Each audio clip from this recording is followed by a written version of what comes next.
అల్ బఖారా. గోవు. అపార కరుణామయుడు పరమకృపాశీలుడైన అల్లాహ్ పేరుతో ప్రారంభం. అలిఫ్ లామ్ మీమ్. ఈ గ్రంథంలో ఎంత మాత్రము సందేహము లేదు. భయభక్తులు కలవారికి ఇది సన్మార్గం చూపుతుంది. వారు గోప్యమైన విషయాలను విశ్వసిస్తారు, నమాజును నెలకొల్పుతారు, ఇంకా మేము ప్రసాదించిన దానిలో నుంచి ఖర్చు పెడతారు. మేము నీ వైపుకు అవతరింపజేసిన దానిని, నీకు పూర్వం అవతరింపజేసిన వాటిని వారు విశ్వసిస్తారు. పరలోకం పట్ల కూడా వారు దృఢనమ్మకం కలిగి ఉంటారు. ఇలాంటి వారే తమ ప్రభువు తరఫు నుంచి వచ్చిన సన్మార్గాన ఉన్నారు. సాఫల్యాన్ని పొందేవారు వీరే. అవిశ్వాసులను నీవు భయపెట్టినా భయపెట్టకపోయినా ఒకటే, ఇక వారు విశ్వసించరు. అల్లాహ్ వారి హృదయాలపై, వారి చెవులపై ముద్ర వేశాడు. వారి కళ్లపై పొర ఉంది, ఇంకా వారికి మహాఘోరమైన శిక్ష ఉంది. మేము అల్లాహ్ పట్ల, అంతిమ దినం పట్ల విశ్వాసం కలిగి ఉన్నామని కొందరు అంటున్నారు, కానీ యథార్థానికి వారు విశ్వసించిన వారు కారు. వారు అల్లాహ్ను, విశ్వాసులను మోసపుచ్చుతున్నారు. అయితే వాస్తవానికి వారు స్వయంగా తమను తామే మోసపుచ్చుకుంటున్నారు. కానీ ఈ విషయాన్ని వారు గ్రహించడం లేదు. వారి హృదయాలలో రోగం ఉంది. ఆ రోగాన్ని అల్లాహ్ మరింతగా పెంచాడు.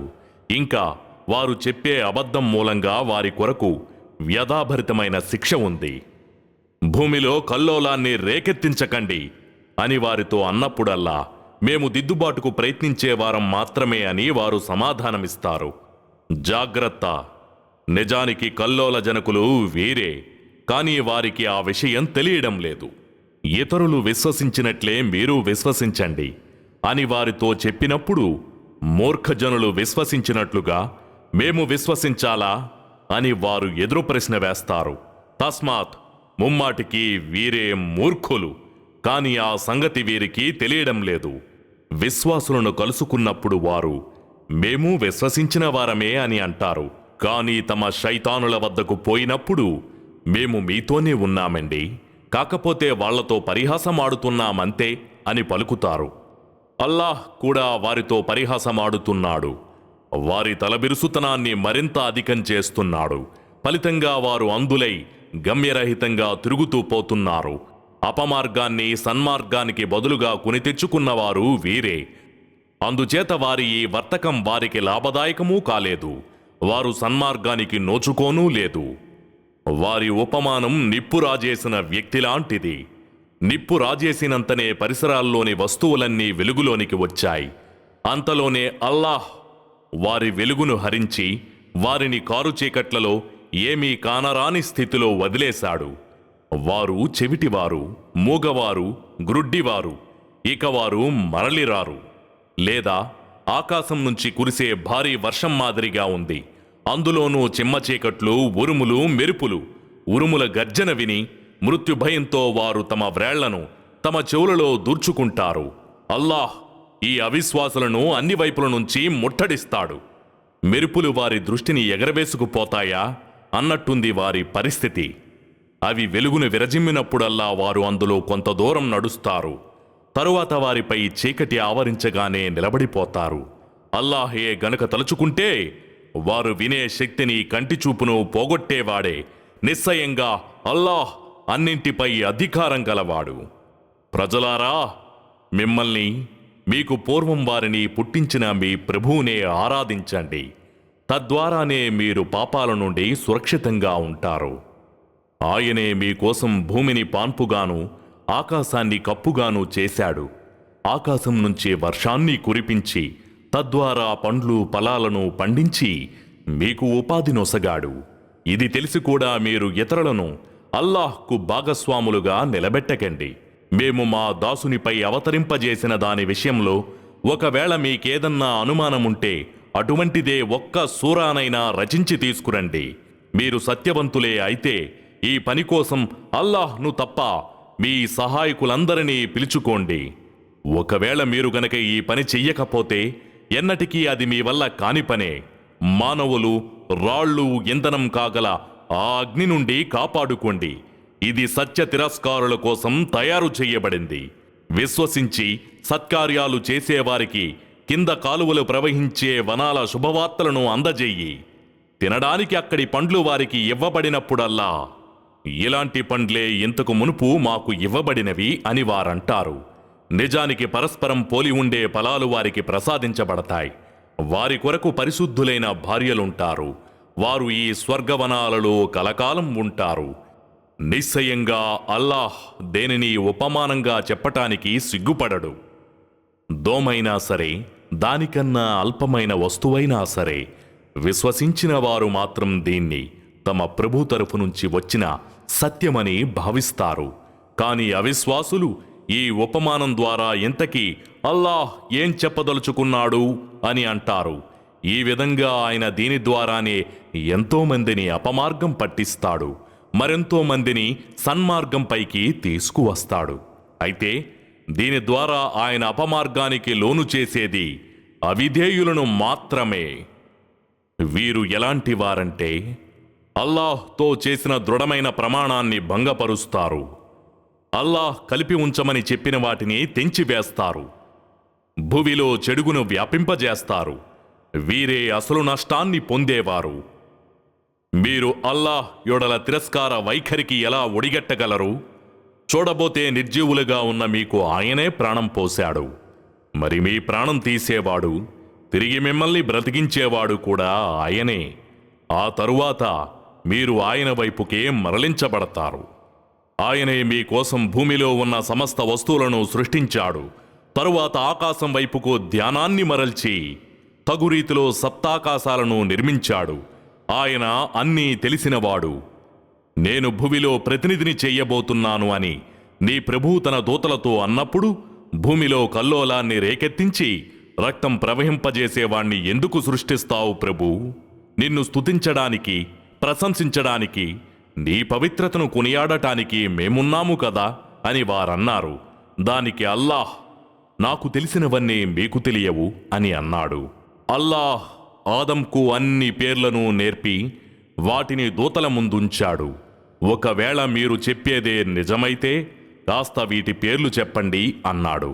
వారంతా ఇలా అన్నారు: ఓ అల్లాహ్, నీవు అత్యంత పవిత్రుడవు.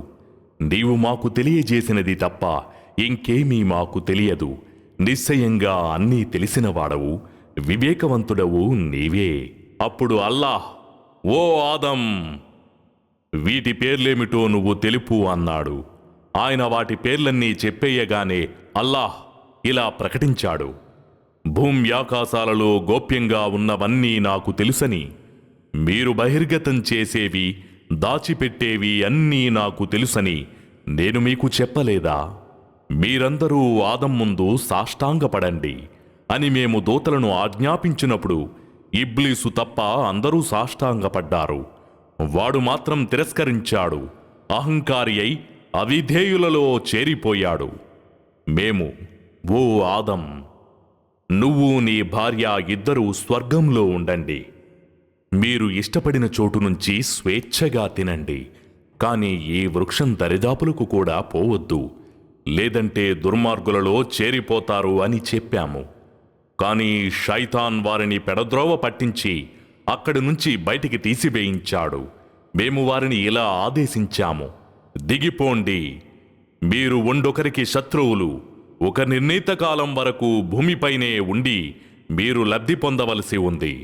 అప్పుడు ఆదం తన ప్రభువు నుంచి కొన్ని మాటలు నేర్చుకుని పశ్చాత్తాపం చెందారు. అల్లాహ్ ఆయన పశ్చాత్తాపాన్ని ఆమోదించాడు. నిశ్చయంగా ఆయన పశ్చాత్తాపాన్ని స్వీకరించేవాడు, కరుణించేవాడు కూడాను. మేము వారితో అన్నాము: మీరంతా ఇక్కడి నుంచి దిగిపోండి. నా ఉపదేశమెప్పుడు మీ వద్దకు వచ్చినా దాన్ని అనుసరించే వారికి ఎలాంటి భయం గాని దుఃఖం గాని ఉండదు. ఎవరైతే దానిని నిరాకరించి మా ఆయుతలను అసత్యాలని తోసిపుచ్చుతారో వారే నరకాగ్నిలోకి పోయేవారు. వారందులో కలకాలం పడి ఉంటారు. ఓ ఇశ్రాయేలు వంశస్థులారా, నేను మీకు అనుగ్రహించిన భాగ్యాన్ని గురించి కాస్త జ్ఞాపకం చేసుకోండి. మీరు నాతో చేసిన వాగ్దానాన్ని నిలబెట్టుకోండి. నేను మీతో చేసిన వాగ్దానాన్ని నెరవేరుస్తాను. మీరు నాకు మాత్రమే భయపడండి. మీ వద్దనున్న గ్రంథాలకు ధృవీకరణగా నేను అవతరింపజేసిన ఈ గ్రంథాన్ని, ఖురాన్ని విశ్వసించండి. దీని పట్ల అందరికంటే ముందు మీరే తిరస్కారులు కాకండి. ఇంకా నా ఆయుతులను కొద్దిపాటి ధరకు అమ్ముకోకండి. నాకు మాత్రమే భయపడండి. సత్యాన్ని అసత్యంతో కలిపి కలగాపులగం చేయకండి. తెలిసి కూడా సత్యాన్ని కప్పిపుచ్చకండి. ఇశ్రాయేలు సంతతి వారలారా, మీరు నమాజులను నెలకొల్పండి, జకాతును ఇవ్వండి. నా సన్నిధిలో రుకు చేసే వారితో పాటు మీరు రుకు చెయ్యండి. ప్రజలకైతే మీరు మంచిని గురించి ఆదేశిస్తారు, కానీ మీ స్వయాన్ని మర్చిపోతారే. చూడబోతే మీరు గ్రంథపారాయణం చేస్తారాయే, మరి ఆ మాత్రం ఇంగిత జ్ఞానం కూడా మీకు లేదా? మీరు ఓర్పు ద్వారా, నమాజు ద్వారా సహాయం అర్థించండి. నిశ్చయంగా ఇది కష్టమైన పనే, కానీ అల్లాహ్కు భయపడే వారికి ఇది సులువైన పని. ఎందుకంటే ఎట్టకేలకు తాము తమ ప్రభువును కలుసుకోవాల్సి ఉందని, ఆయన వైపునకే మరలిపోవాల్సి ఉందని వారు నమ్ముతారు. ఓ ఇశ్రాయేలు, యాకూబు సంతతి వారలారా, నేను మీపై కురిపించిన అనుగ్రహాన్ని, సమస్త లోకవాసులపై మీకు ఇచ్చిన ప్రాధాన్యతను గురించి నెమరు వేసుకోండి. ఎవరు ఎవరికి ఎలాంటి ప్రయోజనం చేకూర్చలేని, ఎవరి సిఫార్సు స్వీకరించబడని, ఎవరి వద్ద కూడా పరిహారం తీసుకోబడని, ఎలాంటి సాయం అందజేయబడని ఆ దినానికి భయపడండి. ఆ సందర్భాన్ని జ్ఞాపకం చేసుకోండి. ఫిరౌను మనుషుల బారి నుండి మేము మీకు విముక్తునొసగాము. వారు మిమ్మల్ని దారుణంగా వేధించేవారు. మీ కొడుకులను చంపివేసి కూతుళ్లను మాత్రం విడిచిపెట్టేవాళ్ళు. ఈ విముక్తి నొసగడంలో మీ ప్రభువు తరఫు నుండి మీకు గొప్ప పరీక్ష ఉండినది. అప్పుడు మేము మీకోసం సముద్రాన్ని చీల్చి మిమ్మల్ని సురక్షితంగా చేరవేశాము. అదే సమయంలో మీరు చూస్తుండగానే ఫిరౌనీయులను అందులో ముంచివేశాము. జ్ఞాపకం చేసుకోండి, మేము మూసా అలైహిస్సలాంకు 40 రాత్రుల వాగ్దానం చేసినప్పుడు అతను వెళ్లిన తరువాత మీరు ఆవు దూడను పూజించడం మొదలుపెట్టారు. ఆ విధంగా మీరు దుర్మార్గానికి పాలుపడ్డారు. అయినప్పటికీ మేము మిమ్మల్ని మన్నించి వదిలిపెట్టాము, అలాగైనా కృతజ్ఞులవుతారేమోనని. ఇంకా మేము మూసాకు మీ మార్గదర్శకత్వం నిమిత్తం గ్రంథాన్ని, గీటురాయిని ప్రసాదించాము. మూసా తన జాతి ప్రజలతో ఇలా అన్నాడు: ఓ నా జాతి వారలారా, ఆవు దూడను ఆరాధ్య దైవంగా చేసుకుని మీరు మీ స్వయానికి అన్యాయం చేసుకున్నారు.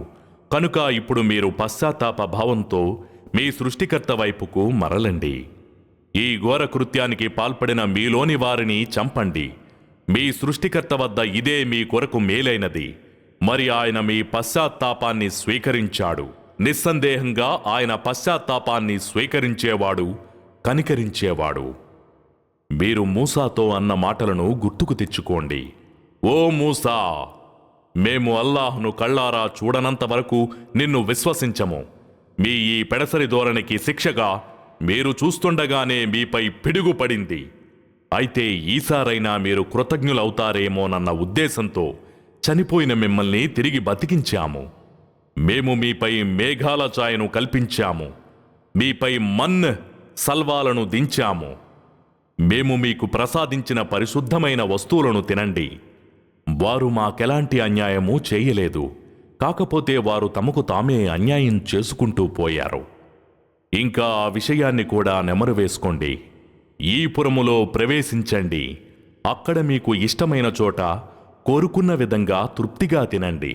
కానీ నగర ముఖద్వారం గుండా పోతున్నప్పుడు సజ్దా చేస్తూ మరీ పోవాలి. పోతున్నప్పుడు హిత్తతున్, మమ్మల్ని మన్నించు అని నోటితో పలుకుతూ ముందుకు సాగాలి. అప్పుడు మేము మీ తప్పులను మన్నిస్తాము, సదాచార సంపన్నులకు మరింతగా అనుగ్రహిస్తాము అని మేము మీతో అన్నాము. కాని దుర్మార్గులు వారితో అనబడిన ఈ మాటను మార్చివేశారు. అందుచేత మేము కూడా ఆ దుర్మార్గులపై వారి ధిక్కార వైఖరికి శాస్తిగా ఆకాశం నుంచి శిక్షను అవతరింపజేశాము. మూసా తన జాతి ప్రజల కోసం నీటిని అడిగినప్పుడు నీ చేతికర్రతో ఆ కొండరాతిపై కొట్టు అని మేమన్నాము. దాన్నుండి 12 ఓటలు పెల్లుబికాయి. వారిలోని ప్రతి తెగవారు తమ తమ నీటి స్థలాన్ని తెలుసుకున్నారు. అప్పుడు మేము వారికి ఈ విధంగా ఆదేశించాము: అల్లా మీకు ప్రసాదించిన ఉపాధిని తినండి, తాగండి, భువిలో అలజడిని రేపుతూ తిరగకండి. జ్ఞాపకం చేసుకోండి, ఓ మూసా, ఒకే రకమైన తిండిని మేము అస్సలు సహించము. అందుకే భూమిలో పండే ఆకుకూరలు, దోసకాయలు, గోధుమలు, పప్పు దినుసులు, ఉల్లిపాయలు ప్రసాదించవలసినదిగా నీ ప్రభువును ప్రార్థించు అని మీరు డిమాండు చేసినప్పుడు అతనిలా అన్నాడు, మీరు శ్రేష్టమైన వస్తువుకు బదులుగా అధమమైన దానిని కోరుకుంటున్నారెందుకు? ఏదైనా పట్టణానికి వెళ్ళండి, అక్కడ మీరు కోరుకున్నవన్నీ మీకు లభిస్తాయి.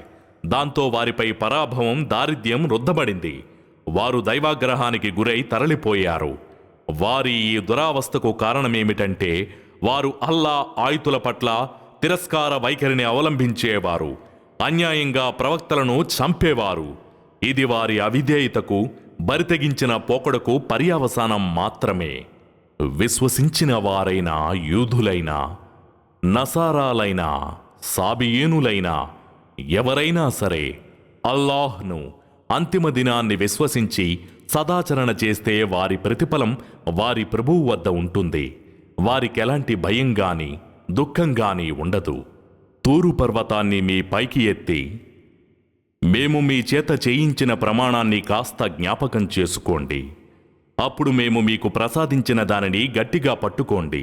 అందులో ఉన్న వాటిని బాగా జ్ఞాపకం చేసుకోండి. దీని ద్వారానే మిమ్మల్ని మీరు కాపాడుకునే అవకాశం ఉంది. కానీ దీని తర్వాత మీరు విముఖులైపోయారు. అయినప్పటికీ దైవానుగ్రహం, దైవకారుణ్యం మీపై ఉండింది.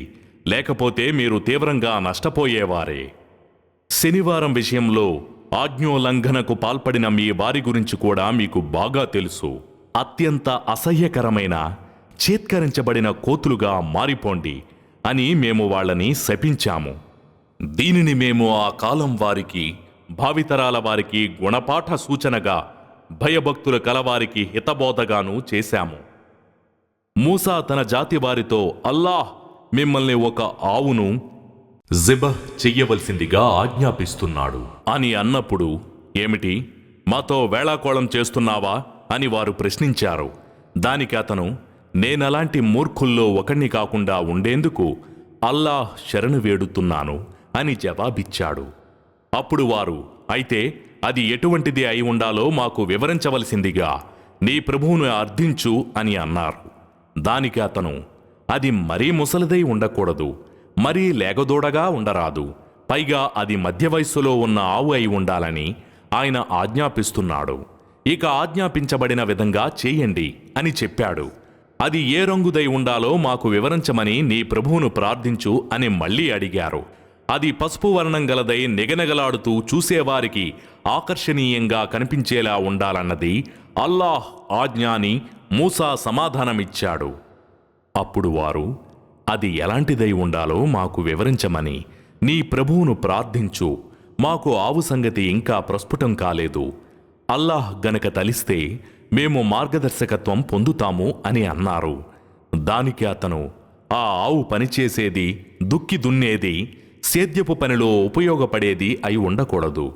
ఇంకా అది ఆరోగ్యవంతమైనదై ఎటువంటి మచ్చలు లేకుండా ఉండాలి అన్నది అల్లాహ్ ఆజ్ఞ అని చెప్పాడు. దానికి వారు, నువ్విప్పుడు సరిగ్గా చెప్పావు, మాకిప్పుడు అర్థమైంది అన్నారు.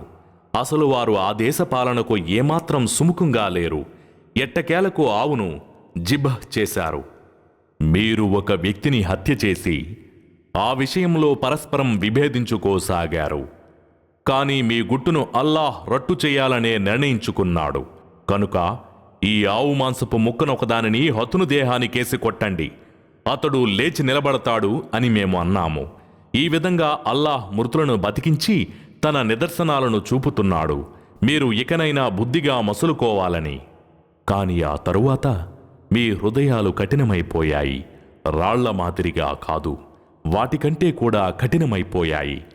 కొన్ని రాళ్లలో నుంచైతే సెలయేళ్లు ప్రవహిస్తాయి, మరికొన్ని రాళ్లు పగలగా వాటి నుంచి నీరు చిమ్ముతుంది, మరికొన్ని అల్లాహ్ భయంతో కింద పడిపోతాయి. మీ కార్యకలాపాల పట్ల అల్లాహ్ పరధ్యానంలో ఉన్నాడని అనుకోకండి. ముస్లిములారా, వారు మీ మాటను నమ్ముతారనే మీరు ఆశపడుతున్నారా? వాస్తవానికి వారిలో అల్లాహ్ వాక్కును విని అర్థం చేసుకుని కూడా ఉద్దేశపూర్వకంగా దాన్ని మార్చివేసేవారు ఉన్నారు. వారు విశ్వాసులను కలుసుకున్నప్పుడు మనము విశ్వాసులము అని చెబుతారు. తమ వర్గానికి చెందిన వారిని ఏకాంతంలో కలుసుకున్నప్పుడు అల్లాహ్ మీకు తెలియజేసిన విషయాలను మీరు వీరికి ఎందుకు చేరవేస్తున్నారు? తద్వారా మీ ప్రభు సమక్షంలో వారు మీపై వాదనకు బలం పొందగలరనే సంగతిని విస్మరించారా ఏమి అని అంటారు. వారు దాచేది బహిర్గతం చేసేది అంతా అల్లాహ్కు తెలుసన్న సంగతి వారికి తెలియదా? వారిలో చదువురాని వారు కొందరున్నారు. వారికి గ్రంథ జ్ఞానం లేదు. వారు కేవలం ఆశల్ని నమ్ముకుని ఉన్నారు. లేనిపోని అంచనాలు వేసి ఊహల్లో విహరిస్తూ ఉంటారు. తమ స్వహస్తాలతో లిఖించిన గ్రంథాన్ని దైవ గ్రంథమని చెప్పి ప్రాపంచిక తుచ్చ ప్రయోజనాన్ని పొందజూసే వారికి వినాశం కలదు. వారి ఈ స్వహస్త లిఖిత రచన కూడా వారి వినాశానికి దారి తీస్తుంది. వారి ఈ సంపాదన కూడా వారి నాశనానికి కారణభూతమవుతుంది. పైగా మేము నరకాగ్నిలో కొన్ని రోజులు మాత్రమే ఉంటాము అని వారంటున్నారు. వారిని అడుగు, మీరు ఆ మేరకు అల్లాహ్ నుండి పొందిన వాగ్దానం ఏదన్నా మీ వద్ద ఉందా? ఒకవేళ ఉంటే అల్లాహ్ ముమ్మాటికి తన వాగ్దానానికి విరుద్ధంగా వ్యవహరించాడు. అసలు మీరు మీకు తెలియని విషయాలను అల్లాహ్కు ఆపాదిస్తున్నారు. నిస్సందేహంగా ఎవడు పాపకార్యాలకు ఒడిగట్టాడో, అతని పాపాలు అతన్ని చుట్టుముట్టాయో అలాంటి వారే నరకవాసులు. అందులో వారు శాశ్వతంగా ఉంటారు. మరెవరు విశ్వసించి మంచి పనులు చేస్తారో వారు స్వర్గవాసులు. అందులో వారు శాశ్వతంగా ఉంటారు. మేము ఇశ్రాయేలు వంశస్థుల నుండి వాగ్దానము తీసుకున్నాము. అల్లాహ్ను తప్ప వేరెవరిని ఆరాధించకూడదు. తల్లిదండ్రుల యొడల ఉత్తమంగా మెలగాలి. అలాగే బంధువులను, అనాథలను, అగత్యపరులను ఆదరించాలి. ప్రజలతో మర్యాదగా మాట్లాడాలి. నమాజును నెలకొల్పుతూ ఉండాలి. జకాత్ ఇస్తూ ఉండాలి. అయితే మీలో కొద్దిమంది తప్ప అందరూ మాట తప్పారు, ముఖం తిప్పుకున్నారు. పరస్పరం రక్తం చిందించరాదని, తోటివారిని వారి నివాస స్థలాల నుంచి బహిష్కరించరాదని మీ నుండి వాగ్దానం తీసుకున్నప్పుడు దానికి మీరు అంగీకరించారు. ఆ విషయానికి స్వయంగా మీరే సాక్షులు. కానీ మీరు పరస్పరం చంపుకున్నారు. మీలోని ఒక వర్గం వారిని ఇండ్ల నుంచి బహిష్కరించడం కూడా చేశారు. పాపానికి, దౌర్జన్యానికి పాల్పడుతూ మీరు వారికి వ్యతిరేకంగా ఇతరులను సమర్థించారు. మరి వారు బందీలుగా పట్టుబడి మీ వద్దకు వచ్చినప్పుడు మీరు వారి కోసం నష్టపరిహారం ఇచ్చిన మాట వాస్తవమే. కానీ మీరు వారిని వెళ్ళగొట్టడమే అధర్మం. ఏమిటి? మీరు కొన్ని ఆజ్ఞలను విశ్వసించి మరికొన్నింటిని తిరస్కరిస్తున్నారా? మీలో ఇలా చేసేవారికి ప్రపంచ జీవితంలో అవమానం తప్ప ఇంకేం ప్రతిఫలం ఉంటుంది? ఇక ప్రళయ దినాన వారు మరింత కఠినమైన శిక్ష వైపు మరలించబడతారు. అల్లాహ్కు మీ చేష్టలు తెలియకుండా లేవు. పరలోకానికి బదులుగా ప్రాపంచిక జీవితాన్ని కొనుక్కున్నవారు వీరే. వీరికి విధించబడే శిక్షల్లో తగ్గింపు ఉండదు. వారికి సహాయపడటము జరగదు. మేము మూసాకు గ్రంథం వసగాము. అతని తరువాత కూడా ప్రవక్తలను పంపించాము. ఇంకా మేము మరియం కుమారుడైన ఈసాకు స్పష్టమైన నిదర్శనాలు ఇచ్చాము. రూహుల్ ఖుదుస్ ద్వారా అతనికి సహాయం చేశాము. అయితే ఏ ప్రవక్తైనా మీ మనసులకు నచ్చని విషయాలను మీ వద్దకు తెచ్చినప్పుడు అల్లా మీరు అహంకారం ప్రదర్శించారు. వారిలో కొందరిని ధిక్కరించారు, మరికొందరిని హతమార్చడం కూడా చేశారు. మా హృదయాలు గలేబుల్లో చుట్టబడి ఉన్నాయని వారంటున్నారు. కాదు, వారి తిరస్కార వైఖరి మూలంగా అల్లాహ్ వారిని ధూత్కరించాడు. కనుక వారు విశ్వసించేది బహుస్వల్పం. వారి వద్ద ఉన్న దైవ గ్రంథాన్ని ధృవీకరించే గ్రంథం అల్లాహ్ వద్ద నుంచి వచ్చినప్పుడు తెలిసి కూడా వారు దానిని తిరస్కరించసాగారు. మరి చూడబోతే దీని రాకకు మునుపు తమకు అవిశ్వాసులపై విజయం చేకూరాలని వారు స్వయంగా అభిలషించేవారు. ఇటువంటి తిరస్కారులపై అల్లాహ్ శాపం పడుగాక. ఏ వస్తువుకు బదులుగా వారు తమను అమ్ముకున్నారో అది అత్యంత నీచమైంది. అది వారి తిరస్కారం. అల్లాహ్ తాను ఇష్టపడే తన దాసుణ్ణి ప్రత్యేకంగా అనుగ్రహించాడన్న అసూయతో వారు అల్లాహ్ తరఫున అవతరించిన విషయాలను తిరస్కరించి ఆగ్రహంపై ఆగ్రహానికి పాత్రులయ్యారు. ఇంకా ఈ తిరస్కారుల కొరకు ఘోర అవమానంతో కూడిన శిక్ష ఉంది. అల్లాహ్ అవతరింపజేసిన గ్రంథాన్ని విశ్వసించండి అని వారితో అన్నప్పుడు మాపై అవతరింపజేయబడిన దానిని మేము విశ్వసిస్తున్నాం అని సమాధానమిస్తారు. దాని తర్వాత వచ్చిన దాన్ని అది సత్యమైనప్పటికీ, తమ వద్ద ఉన్న గ్రంథాన్ని అది ధృవీకరిస్తున్నప్పటికీ వారు తిరస్కరిస్తారు. వారిని ఈ విధంగా అడుగు, మీకు నమ్మకముంటే మరి పూర్వం వచ్చిన దైవ ప్రవక్తలను ఎందుకు హత్య చేశారు? మీ వద్దకు మూసా ఈ సూచనలనే తీసుకువచ్చాడు. అయినా సరే అతను వెళ్ళిన తరువాత మీరు ఆవు దూడను పూజించారు. మీరు దుర్మార్గులు. మేము తూరు పర్వతాన్ని మీ పైకి ఎత్తి మీ నుండి వాగ్దానం తీసుకున్న సందర్భాన్ని మననం చేసుకోండి. మీకు ప్రసాదించిన దానిని గట్టిగా పట్టుకోండి మరియు వినండి అని అనగానే వారు, మేము విన్నాము కానీ శిరసావహించము అని బదులిచ్చారు. అసలు వారి హృదయాలలో ఆవు దూడ పట్ల ప్రేమాభిమానాలు నూరిపోయబడ్డాయి. వారి అవిశ్వాసం కారణంగా వారితో అనండి, మీరు విశ్వాసులే అయితే మీ ఈ విశ్వాసం మీకు చెడు ఆజ్ఞ ఇస్తోంది. ఓ ప్రవక్త, వారికి చెప్పు, ఒకవేళ అల్లాహ్ వద్ద పరలోక నివాసం ఇతర మానవులెవరికీ కాకుండా కేవలం మీ కొరకే ప్రత్యేకమై ఉంటే రండి, మీ వాదన సత్యమైందనడానికి రుజువుగా మరణాన్ని కోరండి. కాని వారు తమ చేజేతులా చేసుకున్న దురాగతాల దృష్ట్యా ఎన్నటికీ మరణాన్ని కోరరు. అల్లాహ్ దుర్మార్గుల గురించి బాగా ఎరిగినవాడు. జీవితం పట్ల అందరికన్నా ఎక్కువ వ్యామోహం వీరికే ఉందన్న విషయాన్ని నువ్వు గ్రహిస్తావు. వీరు ముష్రిక్కులను కూడా మించిపోయారు. వీరిలోని ప్రతి ఒక్కడూ 1000 సంవత్సరాల వయసును కోరుకుంటాడు. అయితే ఈ దీర్ఘాయుషు కూడా వారిని శిక్ష బారి నుంచి ఏమాత్రం తప్పించలేదు. అల్లాహ్ వారి కార్యకలాపాలన్నింటినీ చూస్తూనే ఉన్నాడు. వారికి చెప్పు, జిబ్రీలుకు శత్రువైన ప్రతివాడు యథార్థాన్ని గ్రహించాలి. ఎందుకంటే అల్లాహ్ సూచనపైనే ఆయన నీ హృదయంపై ఈ సందేశాన్ని అవతరింపజేశాడు. ఇది తనకు పూర్వం వచ్చిన గ్రంథాలను ధృవీకరిస్తుంది. విశ్వసించే వారికి మార్గదర్శకత్వం వహిస్తూ వారికి శుభవార్త ఇస్తుంది. ఎవరు అల్లాహ్కు, ఆయన దూతలకు, ఆయన ప్రవక్తలకు, జిబ్రీల్ మరియు మీకాయిలుకు శత్రువులుగా ఉంటారో అటువంటి అవిశ్వాసులకు అల్లాహ్ శత్రువుగా ఉంటాడు. స్పష్టమైన సూచనలను మేము నీపై అవతరింపజేశాము. అవిధేయులు తప్ప వేరెవరూ వాటిని తోసిపుచ్చరు. వారెప్పుడు ఏ వాగ్దానం చేసినా వారిలోని ఏదో ఒక వర్గం దాన్ని భంగపరుస్తుంది. పైగా వారిలో అనేకులు విశ్వాసులు కారు. వారి వద్దకు వారి గ్రంథాన్ని నిజమని ధృవీకరించే ప్రవక్త అల్లాహ్ తరఫు నుంచి ఎప్పుడు వచ్చినా ఆ గ్రంథవహులలోని ఒక వర్గం వారు దైవ గ్రంథాన్ని అసలు దాని గురించి ఏమీ తెలియని వారుగా వెనకపడవేశారు. వారు సులైమాను రాజ్యంలోని శైతానులు అవలంబించిన విషయాల వెనకపడ్డారు. అసలు సులైమాను ఎన్నడూ అవిశ్వాసానికి ఒడిగట్టలేదు. ఈ అవిశ్వాస పోకడ అసలు శైతానులదే. వారు ప్రజలకు చేతబడిని నేర్పేవారు. వారు బాబిలోనియాలోని హారూత్, మారూత్ అనే 2 దైవదూతలపై అవతరింపజేయబడిన విద్య వెంటపడ్డారు.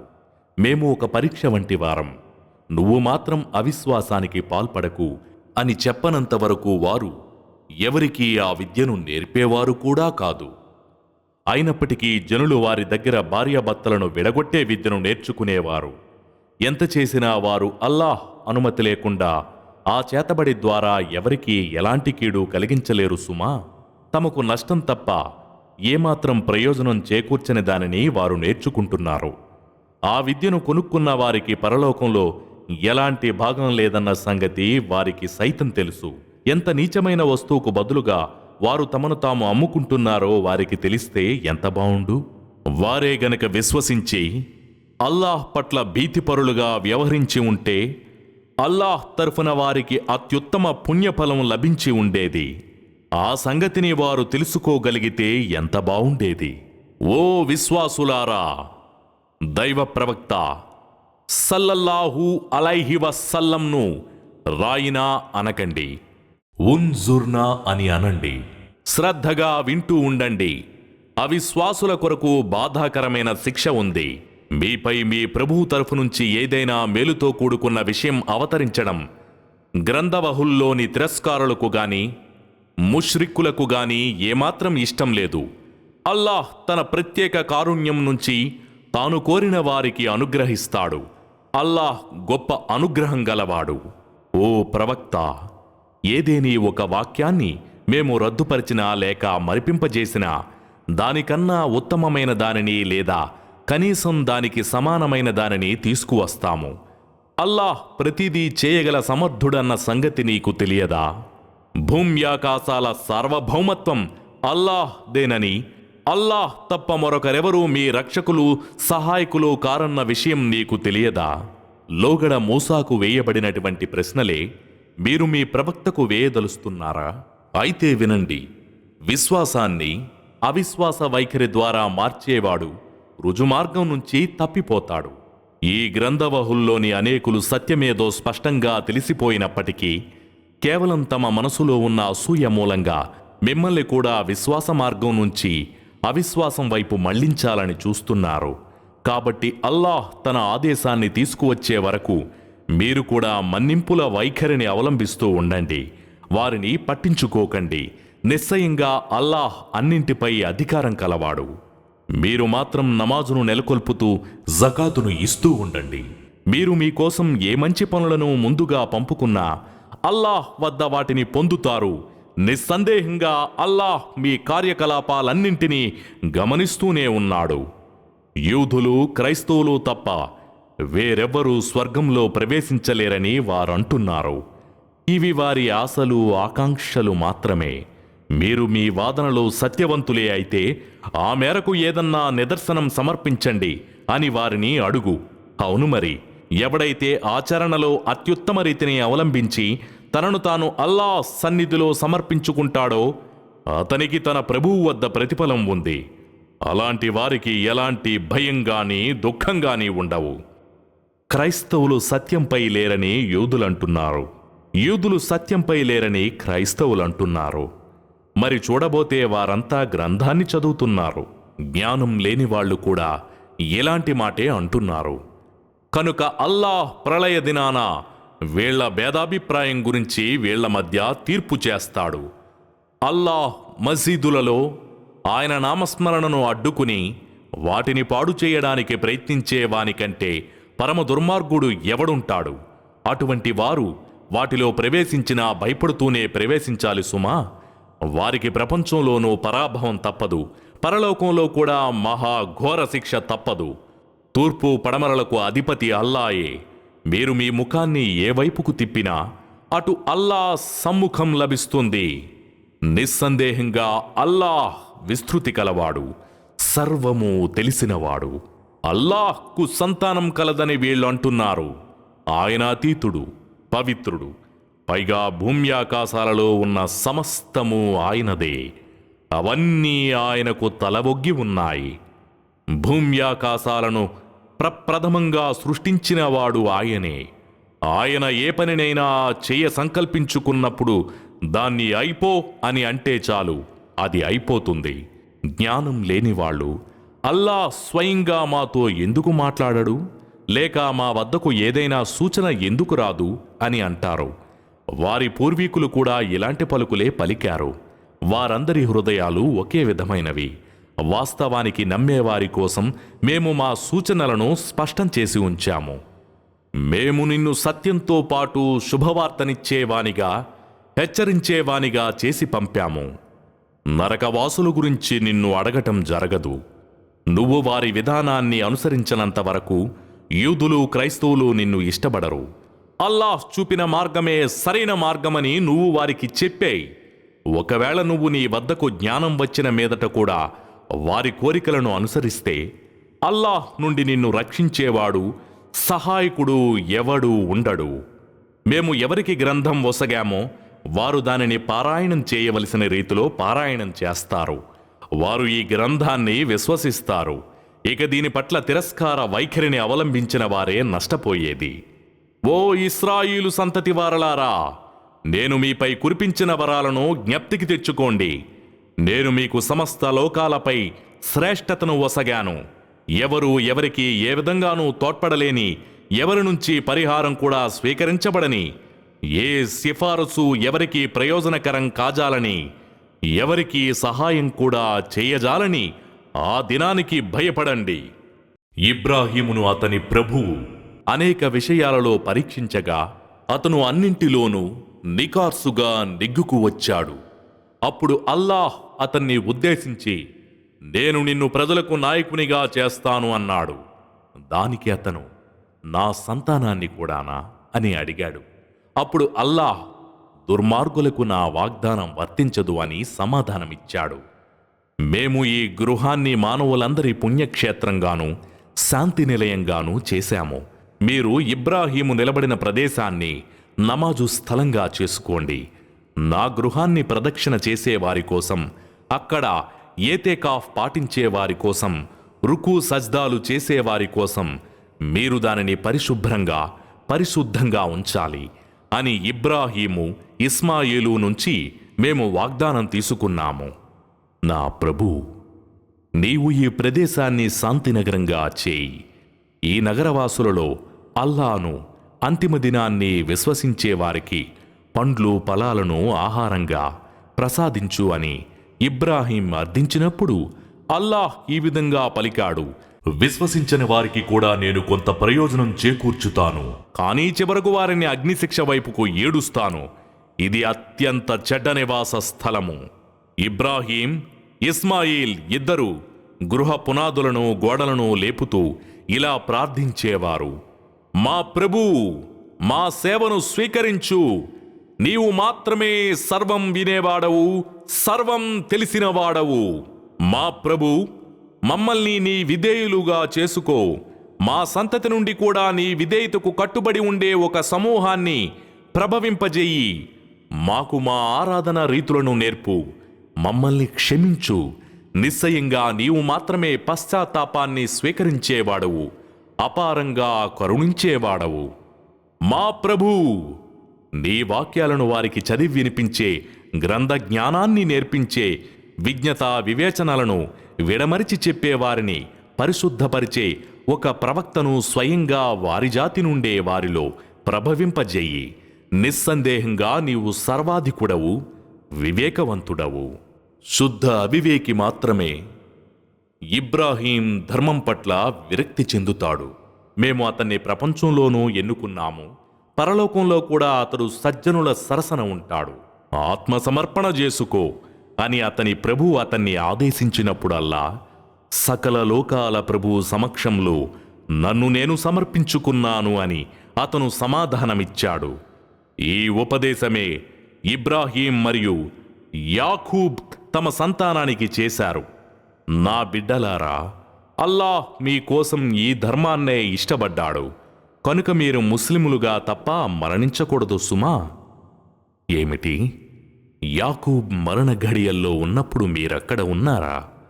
ఆ సమయంలో ఆయన తన సంతానాన్ని ఉద్దేశించి, నా తదనంతరం మీరు దేనిని ఆరాధిస్తారు అని అడిగారు.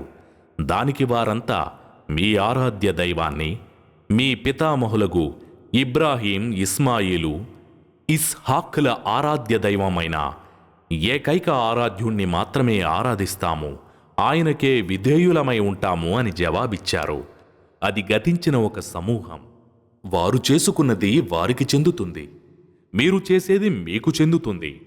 వారి కర్మల గురించి మీరు ప్రశ్నించబడరు. మీరు యూదులుగానో క్రైస్తవులుగానో మారిపోతే సన్మార్గం పొందగలరని వారు అంటారు. మీరు వారికి స్పష్టంగా చెప్పండి, కాదు, ఇబ్రాహీము ధర్మాన్ని అనుసరించేవారే సన్మార్గంపై ఉన్నారు. ఇబ్రాహీం స్వచ్ఛమైన ఏకదైవారాధకుడు, అతను బహుదైవోపాసకుడు కాదు. ముస్లిములారా, మీరు ఇలా ప్రకటించండి, మేము అల్లాహ్ను విశ్వసించాము, మాపై అవతరింపజేయబడిన దానిని ఇబ్రాహీం, ఇస్మాయిల్, ఇస్హాక్, యాకూబ్ మరియు వారి సంతతిపై అవతరింపజేయబడిన దానిని, మూసా, ఈసా ప్రవక్తలకు వారి ప్రభువు తరఫున నొసగబడిన దానిని కూడా మేము విశ్వసించాము. మేము వారిలో ఎవరి మధ్య కూడా ఎలాంటి విచక్షణను పాటించము. మేము ఆయనకే విధేయులము. ఒకవేళ వారు మీరు విశ్వసించినట్లే విశ్వసిస్తే సన్మార్గం పొందగలరు. విముఖత గనక చూపితే వారు వైరభావానికి లోనే ఉన్నారన్నది సుస్పష్టం. వారి బారి నుండి నీకు అల్లాహ్ చాలు, ఆయన అంతా వినేవాడు, అన్నీ తెలిసినవాడు. అల్లాహ్ రంగును స్వీకరించండి. అల్లాహ్ రంగు కన్నా మంచి రంగు ఎవరిది కాగలదు? మేము మాత్రం ఆయన్నే ఆరాధిస్తాము. వారితో చెప్పు, ఏమిటి? మాకు ప్రభువు మీకు ప్రభు అయిన అల్లాహ్ విషయంలో మీరు మాతో వాదులాడుతారా? మా ఆచరణలు మాకు, మీ ఆచరణలు మీకు, మేము ఆయనకే అంకితమయ్యాము. ఇబ్రాహీము, ఇస్మాయిలు, ఇస్హాకు, యాకూబు మరియు వారి సంతానం యూదులుగానో క్రైస్తవులుగానో ఉన్నారని మీరంటున్నారా? ఏమిటి? మీకు ఎక్కువ తెలుసా లేక అల్లాహ్కు ఎక్కువ తెలుసా అని వారిని అడుగు. అల్లాహ్ అప్పగించిన సాక్ష్యాన్ని దాచిపెట్టేవానికన్నా ఎక్కువ అన్యాయస్థుడు ఎవడు కాగలడు? మీ చేష్టల పట్ల అల్లాహ్ అజాగ్రత్తగా లేడు. అది గతించిన ఓ సమాజం. వారు చేసుకున్నది వారికి చెందుతుంది, మీరు చేసుకున్నది మీకు లభిస్తుంది. వారి కర్మల గురించి మీరు ప్రశ్నించబడరు. వీరు ఏ కిబ్లా వైపుకు అభిముఖులయ్యేవారో దాన్నుంచి మరలటానికి కారణం ఏమిటి అని మూర్ఖజనులు అంటారు. వారికి చెప్పు, తూర్పు పడమరలు అల్లాహువే. తాను తలచిన వారికి ఆయన రుజుమార్గం చూపుతాడు. అదేవిధంగా మేము మిమ్మల్ని ఒక న్యాయశీల సమాజంగా చేశాము.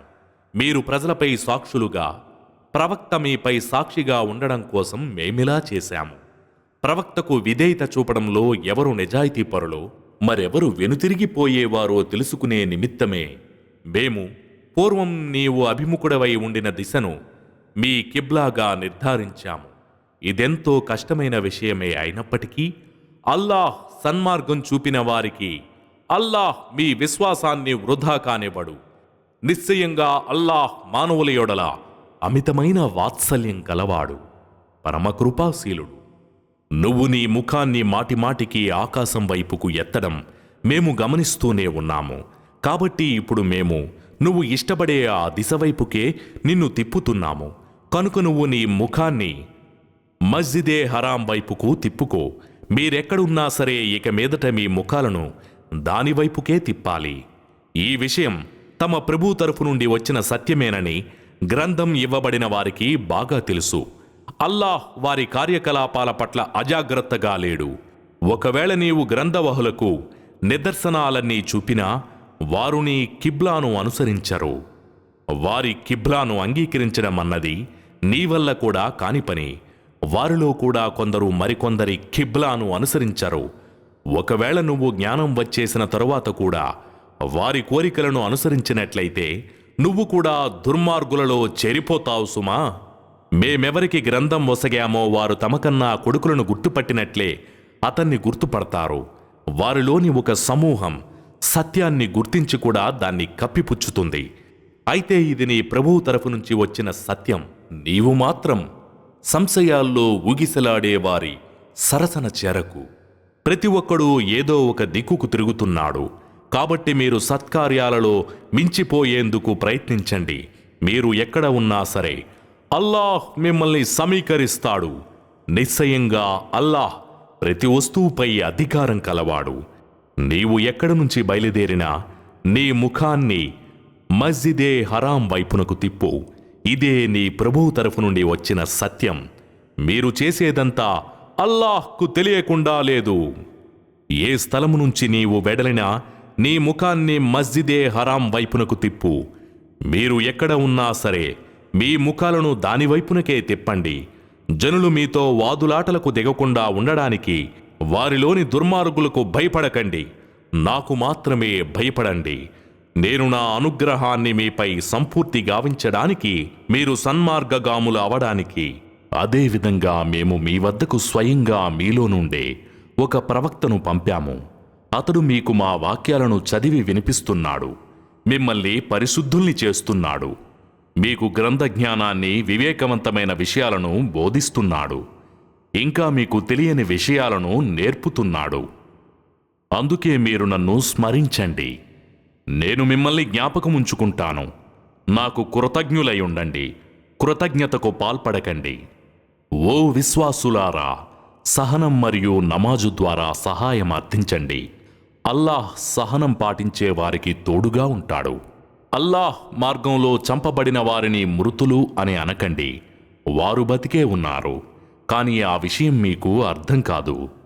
మేమేదో ఒక విధంగా మిమ్మల్ని తప్పకుండా పరీక్షిస్తూ ఉంటాము.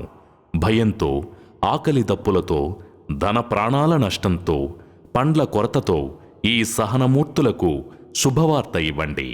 వారికెప్పుడు ఏ ఆపద వచ్చి పడినా మేము ఖుద్దుగా అల్లాహ్కు చెందినవారము, మేము మరలిపోవలసింది కూడా ఆయన వద్దకే కదా అని అంటారు. వారిపై వారి ప్రభువు దయానుగ్రహాలు, కారుణ్యం ఉన్నాయి. సన్మార్గాన్ని పొందినవారు కూడా వీరే. నిస్సందేహంగా సఫా మర్వాలు అల్లాహ్ చిహ్నాలలోనివి కనుక కాబా గృహాన్ని హజ్ ఉమ్రహ్లు చేసేవారు వాటి మధ్య ప్రదక్షిణ చేస్తే అందులో ఏమాత్రం తప్పులేదు. స్వచ్ఛందంగా ఎవరైనా ఏదైనా సత్కార్యం చేస్తే అల్లాహ్ ఆదరించేవాడు, తెలుసుకునేవాడు. మేము అవతరింపజేసిన నిదర్శనాలను మరియు సన్మార్గాన్ని ప్రజల కొరకు గ్రంథంలో విశదపరిచిన తరువాత కూడా వాటిని దాచిపెట్టేవారిని అల్లాహ్ శపిస్తాడు. ఇంకా వేరే శపించేవారు కూడా వారిని శపిస్తారు. అయితే పశ్చాత్తాపం చెంది తమ ప్రవర్తనను సంస్కరించుకుని సత్యాన్ని బహిర్గతం చేసిన వారి పశ్చాత్తాపాన్ని నేను స్వీకరిస్తాను. నేను పశ్చాత్తాపాన్ని స్వీకరించేవాణ్ణి, అపారంగా కనికరించేవాణ్ణి. నిశ్చయంగా అవిశ్వాసానికి పాల్పడి అవిశ్వాస స్థితిలోనే మరణించిన వారిపై అల్లాహ్ మరియు ఆయన దూతల ఇంకా జనులందరి శాపం పడుతుంది. అందులోనే వారు ఎల్లకాలం ఉంటారు. వారి శిక్షను తగ్గించడం గాని వారికి కొంత విడుపు ఇవ్వటం గాని జరగదు. మీ అందరి ఆరాధ్య దైవం ఒకే ఆరాధ్య దైవం. ఆయన తప్ప మరో ఆరాధ్య దైవం లేనేలేడు. ఆయన అపార కరుణామయుడు, పరమ కృపాశీలుడు. భూమ్యాకాశాల సృష్టిలో, రేయింబవళ్ల మార్పిడిలో, ప్రజలకు లాభం చేకూర్చే వస్తువులను మోసుకుంటూ సముద్రాలలో నడిచే ఓడలలో, ఆకాశం నుంచి అల్లాహ్ వర్షపు నీటిని కురిపించి మృత భూమిని బతికించడంలో, ఇంకా అందులో అన్ని రకాల ప్రాణులను వ్యాపింపజేయడంలో, వీచే పవనాల దిశలో మార్చటంలో, భూమ్యాకాశాల మధ్య నియమ నిబంధనలకు కట్టుబడి మసలుకుంటున్న మేఘాలలో బుద్ధిమంతులకు ఎన్నో సూచనలున్నాయి. కానీ అల్లాహ్ను కాదని ఆయనకు సహవర్తులుగా ఇతరులను నిలబెట్టి అల్లాహ్ను ప్రేమించవలసిన విధంగా వారిని ప్రేమించేవారు కూడా ప్రజలలో కొందరు ఉన్నారు. అయితే విశ్వసించిన వారు అల్లాహ్ను అంతకంటే ప్రగాఢంగా ప్రేమిస్తారు. సర్వశక్తులు అల్లాహ్ ఆధీనంలోనే ఉన్నాయని, అల్లాహ్ చాలా కఠినంగా శిక్షించేవాడన్న యథార్థాన్ని ముష్రిక్కులు అల్లాహ్ విధించే శిక్షలను చూసిన తర్వాత తెలుసుకునే బదులు ఇప్పుడే తెలుసుకుంటే ఎంత బాగుంటుంది. ఆ సమయంలో వీళ్ల చేత అనుసరించబడిన నాయకులు తమ అనుచరులతో తమకు ఏమాత్రం సంబంధం లేనట్లుగా ప్రవర్తిస్తారు. ఇంకా వారు శిక్షను కళ్ళారా చూసుకుంటారు. వారి మధ్య ఉండే సంబంధ బాంధవ్యాలన్నీ తెగిపోతాయి. అప్పుడు అనుచరులు ఇలా అంటారు: మేమే గనక మరోసారి ప్రాపంచిక జీవితం వైపుకు మరలించబడమంటూ జరిగితే వీరు మా పట్ల ఇక్కడ విసుగును ప్రదర్శించినట్లే మేము వీరి పట్ల విసుగును ప్రదర్శించేవారం. ఈ విధంగా వారు సిగ్గుతో కుంచించుకుపోయే విధంగా అల్లాహ్ వారి కర్మలను వారికి చూపిస్తాడు. అయినా సరే వారు నరకం నుంచి బయటపడమన్నది అసంభవం. ప్రజలారా, భూమిలోని ధర్మసమ్మతమైన పవిత్రమైన వస్తువులన్నింటినీ తినండి, కానీ షైతాన్ అడుగుజాడలలో మాత్రం నడవకండి. వాడు మీకు బహిరంగ శత్రువు. వాడు మిమ్మల్ని కేవలం చెడు వైపుకు, నీతి బాహ్యత వైపుకు పురికొల్పుతాడు. ఏ విషయాల జ్ఞానం మీకు లేదో వాటిని అల్లాహ్ పేరుతో చెప్పమని మీకు ఆజ్ఞాపిస్తాడు. అల్లాహ్ అవతరింపజేసిన గ్రంథాన్ని అనుసరించండి అని వారికి చెప్పినప్పుడల్లా మా తాతలు తండ్రులు అవలంబిస్తూ ఉండగా చూచిన పద్ధతినే మేము పాటిస్తామని వారు సమాధానమిస్తారు. వారి పూర్వీకులు ఒట్టి అవివేకులు, మార్గవిహీనులైనప్పటికీ సత్య తిరస్కారుల ఉపమానం పశువుల కాపరి యొక్క కేకను అరుపును మాత్రమే వినే పశువుల వంటిది. వారు చెవిటివారు, మూగవారు, గుడ్డివారు, వారు అర్థం చేసుకోరు. ఓ విశ్వసించిన వారలారా, మీరు కేవలం అల్లాహ్ను ఆరాధించేవారే అయితే మేము మీకు ప్రసాదించిన పవిత్రమైన వస్తువులను తినండి, తాగండి, అల్లాహ్కు కృతజ్ఞతలు తెలపండి. అల్లాహ్ మీ కొరకు నిషేధించినవి ఇవే: చచ్చిన జంతువులు, రక్తం, పంది మాంసం, ఇంకా అల్లాహ్ తప్ప ఇతరుల పేరు ఉచ్చరించబడినది. ఎవరైనా ఉద్దేశపూర్వకంగా కాకుండా, హద్దులను అతిక్రమించకుండా, గత్యంతరం లేని స్థితిలో తింటే పాపం కాదు. నిస్సందేహంగా అల్లాహ్ క్షమించేవాడు, జాలి చూపేవాడు.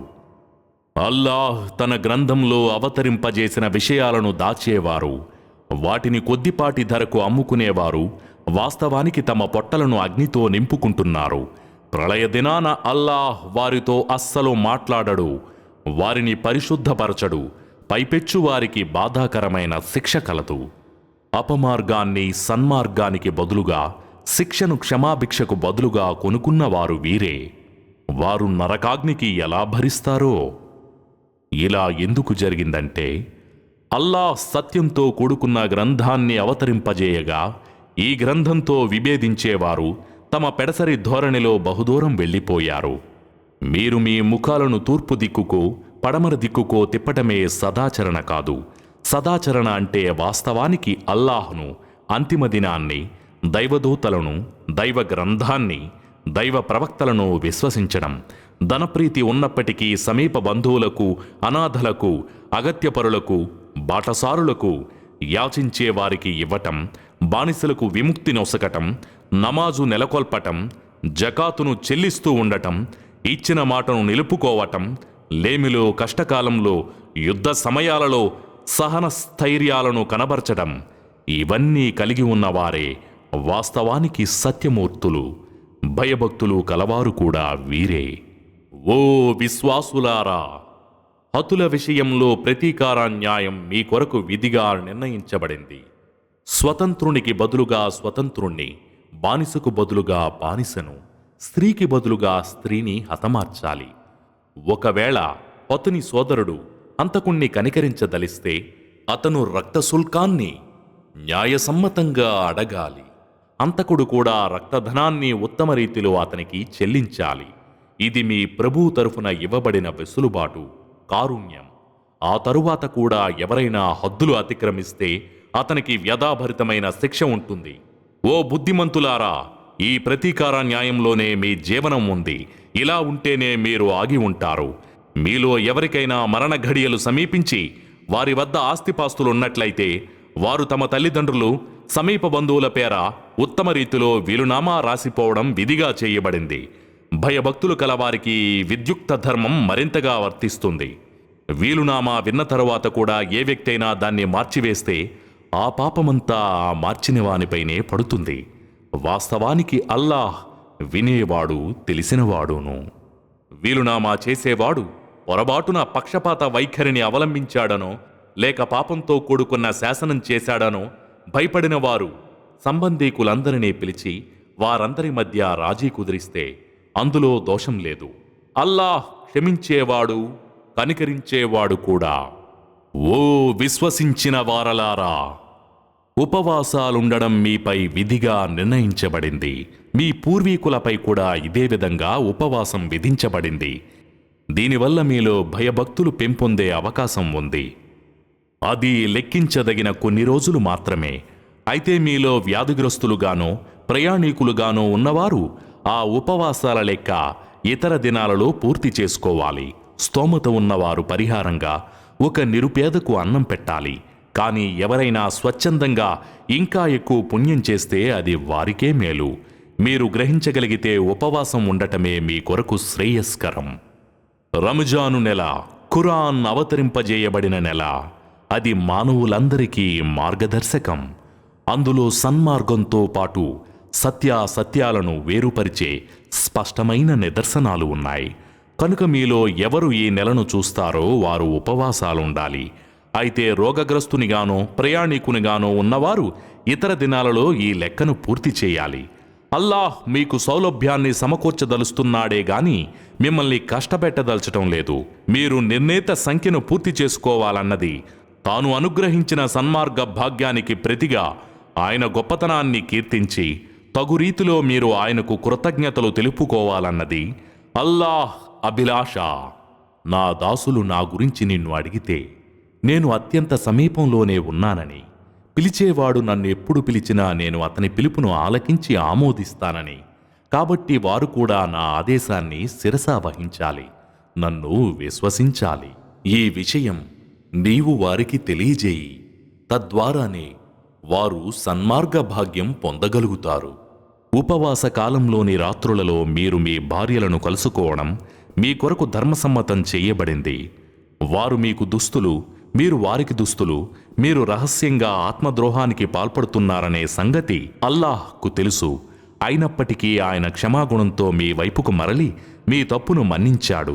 ఇక నుంచి మీరు మీ భార్యలతో రమించడానికి, అల్లాహ్ మీ కొరకు రాసిపెట్టిన దాన్ని అన్వేషించడానికి మీకు అనుమతి ఉంది. తొలిజాములోని తెలుపు నడిరేయి నల్లని చారలో నుండి ప్రస్ఫుటమయ్యే వరకు తినండి, తాగండి. ఆ తరువాత రాత్రి చీకటి పడే వరకు ఉపవాసం ఉండండి. ఇంకా మీరు మసీదులలో ఏతెకాఫ్ పాటించే కాలంలో మాత్రం మీ భార్యలతో సమాగమం జరపకండి. ఇవి అల్లాహ్ హద్దులు. మీరు వాటి దరిదాపులకు కూడా పోకండి. ప్రజలు అప్రమత్తంగా ఉండగలందులకు గాను అల్లాహ్ తన ఆయుతులను ఇలా విడమర్చి చెబుతున్నాడు. ఒకరి సొమ్మును ఇంకొకరు అన్యాయంగా స్వాహా చేయకండి. బుద్ధిపూర్వకంగా అక్రమమైన రీతిలో ఇతరుల ఆస్తిలో కొంత భాగం కాజేయడం కోసం అధికారులకు ముడుపులు చెల్లించకండి. అది మీకు తెలిసినదే. ప్రజలు నిన్ను నెలవంకలను గురించి ప్రశ్నిస్తున్నారు కదూ. ఇది ప్రజల వేళలను, హజ్ కాలాన్ని నిర్ధారించడానికి అని నువ్వు వారికి సమాధానమివ్వు. మీరు మీ ఇళ్లల్లోకి వెనుకవైపు నుంచి రావటం సత్కార్యం కాదు. అల్లాహ్ పట్ల భయభక్తులు కలిగి ఉన్నవాడిదే అసలు సత్కార్యం. మీరు మీ ఇండ్లలోకి వాకిళ్ల నుండే ప్రవేశించండి. సాఫల్యం పొందగలందులకు గాను అల్లాహ్కు భయపడుతూ ఉండండి. మీతో పోరాడేవారితో మీరు కూడా దైవ మార్గంలో పోరాడండి, కానీ మితిమీరకండి. మితిమీరిపోయే వారిని అల్లాహ్ ఇష్టపడడు. వారు ఎక్కడ ఎదురైనా మీరు వారితో తలపడండి. మిమ్మల్ని ఎక్కడి నుంచి వారు తరిమి కొట్టారో అక్కడి నుంచి మీరు కూడా వారిని తరిమి కొట్టండి. ఫిత్నా అనేది చంపడం కన్నా తీవ్రమైనది. మస్జిదే హరాం వద్ద వారు మీతో యుద్ధం చేయనంత వరకు మీరు వారితో పోరాడకండి. వారు గనక మిమ్మల్ని హతమార్చడానికి ప్రయత్నిస్తే మీరు కూడా దీటైన జవాబు ఇవ్వండి. అవిశ్వాసులకు సరైన సమాధానం ఇదే. ఒకవేళ వారు గనక మానుకుంటే నిశ్చయంగా అల్లాహ్ క్షమించేవాడు, కరుణించేవాడు. ఫిత్నా సమసిపోనంత వరకు, దైవధర్మానిది పైచేయి కానంత వరకు వారితో పోరాడుతూనే ఉండండి. ఒకవేళ వారు యుద్ధాన్ని విరమిస్తే మెడలు వంచవలసింది దౌర్జన్యపరులవే. నిషిద్ధ మాసం నిషిద్ధ మాసానికి బదులుగా ఉన్నది. నిషేధాజ్ఞలు సరిసమానంగా వర్తిస్తాయి. మీపై ఎవరైనా దౌర్జన్యానికి ఒడిగడితే మీరు కూడా వారిపై ఆ మేరకు ప్రతీకారం తీర్చుకోండి. అల్లాహ్కు భయపడుతూ ఉండండి. అల్లాహ్ భక్తిగల వారికి తోడుగా ఉన్నాడన్న విషయాన్ని తెలుసుకోండి. అల్లాహ్ మార్గంలో ఖర్చు పెట్టండి. చేజేతులా మిమ్మల్ని మీరు వినాశం పాలు చేసుకోకండి. ఉత్తమంగా మసలుకోండి. నిస్సందేహంగా అల్లాహ్ ఉత్తమంగా వ్యవహరించే వారిని ప్రేమిస్తాడు. హజ్, ఉమ్రహ్లను అల్లాహ్ కొరకు పూర్తి చెయ్యండి. ఒకవేళ మీరు నిలువరించబడితే మీరు ఇవ్వగలిగిన కుర్బానీని ఇచ్చివేయండి. మీరు ఇచ్చే కుర్బానీ స్థలానికి చేరనంత వరకు శిరోముండనం చేయించుకోకండి. అయితే మీలో వ్యాధిగ్రస్తులుగా ఉన్నవారు లేదా తలలో బాధ ఉన్నవారు దీనికి పరిహారంగా ఉపవాసం ఉండటమో, దానధర్మాలు చెయ్యటమో, కుర్బానీ ఇవ్వటమో చెయ్యాలి. మరి ఆ తరువాత ప్రశాంతతను పొంది ఉన్న స్థితిలో మీలో ఎవరైనా ఉమ్రహ్ మొదలుకుని హజ్ వరకు సంకల్పం బోని ప్రయోజనం పొందినట్లయితే వారు తమ వద్దనున్న కుర్బానీని ఇచ్చివేయాలి. కుర్బానీ ఇవ్వలేని వారు హజ్ దినాలలో 3 రోజులు ఉపవాసం పాటించాలి. హజ్ నుండి తిరిగి వచ్చిన తర్వాత 7 రోజులు ఉపవాసం ఉండాలి. ఈ విధంగా మొత్తం 10 ఉపవాసాలవుతాయి. మస్జిదే హరాంకు సమీపంలో ఉండని వారికి మాత్రమే ఈ ఆదేశం వర్తిస్తుంది. అల్లాహ్కు భయపడుతూ ఉండండి. అల్లాహ్ కఠినంగా శిక్షించేవాడన్న సంగతిని తెలుసుకోండి. హజ్ మాసాలు నిర్ధారితమై ఉన్నాయి కనుక ఈ నిర్ణీత మాసాలలో హజ్ను తన కొరకు విధించుకున్న వ్యక్తి హజ్ దినాలలో కామక్రీడలకు, పాపకార్యాలకు, ఘర్షణలకు దూరంగా ఉండాలి. మీరు ఏ సత్కార్యం చేసినా దాని గురించి అల్లాహ్కు తెలుసు. ప్రయాణ సామగ్రిని వెంట తీసుకెళ్ళండి. అయితే అన్నింటికంటే అత్యుత్తమ సామగ్రి దైవభీతి కనుక ఓ బుద్ధిమంతులారా, నాకు భయపడుతూ ఉండండి. మీరు గనక మీ ప్రభువు అనుగ్రహాన్ని అన్వేషిస్తే అందులో తప్పేమీ లేదు. మీరు అరఫాత్ నుండి తిరిగి వస్తున్నప్పుడు మష్ అరే హరాం వద్ద దైవనామాన్ని స్మరించండి. ఆయన సూచించిన విధంగానే ఆయన నామస్మరణ చేయండి. ఇంతకు మునుపైతే మీరు దారి తప్పి ఉన్నారు. తరువాత మీరు ప్రజలందరూ మరలే చోటు నుంచే మరలండి. క్షమాపణకై అల్లాహ్ను వేడుకుంటూ ఉండండి. నిస్సందేహంగా అల్లాహ్ క్షమించేవాడు, కనికరించేవాడు. హజ్ క్రియలన్నింటినీ నిర్వర్తించిన తరువాత అల్లాహ్ను ధ్యానించండి. మీ తాత ముత్తాతలను జ్ఞాపకం చేసుకున్నట్లే ఇంకా అంతకంటే అధికంగానే అల్లాహ్ను జ్ఞాపకం చేయండి. ఓ ప్రభువు, మాకు ప్రపంచంలోనే ప్రసాదించు అని ప్రార్థించేవారు కూడా ప్రజల్లో కొందరున్నారు. అటువంటి వారికి పరలోకంలో ఏ భాగమూ లభించదు. ప్రజల్లోనే మరికొందరు, ప్రభువు, మాకు ప్రపంచంలోనూ మేలును ప్రసాదించు, పరలోకంలో కూడా మేలును ప్రసాదించు, ఇంకా మమ్మల్ని నరకాగ్ని శిక్ష నుండి కాపాడు అని ప్రార్థించేవారు కూడా ఉన్నారు. ఇలాంటి వారికి వారి కర్మలను బట్టి వాటా లభిస్తుంది. అల్లాహ్ వేగంగా లెక్క తీసుకునేవాడు. గణించదగిన ఆ దినాలలో అల్లాహ్ను స్మరించండి. 2 దినాలలోనే ఇక్కడి నుంచి తిరిగి వెళ్లేందుకు ఎవరైనా తొందరపాటు కనబరిచినా తప్పులేదు. వెనక ఉండిపోయిన వారు కూడా నిందార్హులు కారు. ఇది భయభక్తులు గల వారికై ఉద్దేశించినది. అల్లాహ్కు భయపడుతూ ఉండండి. మీరంతా ఆయన వైపుకే సమీకరించబడతారన్న యథార్థాన్ని బాగా తెలుసుకోండి. ప్రజలలో కొందరు పలికే ప్రాపంచిక ఉద్దేశాలతో కూడుకున్న మాటలు నిన్ను అలరించవచ్చు. వాడు తన ఆంతర్యంలోనున్న అసలు విషయానికి అల్లాను సాక్షిగా పెడుతున్నాడు. మరి చూడబోతే వాడు పెద్ద తగవులమారి.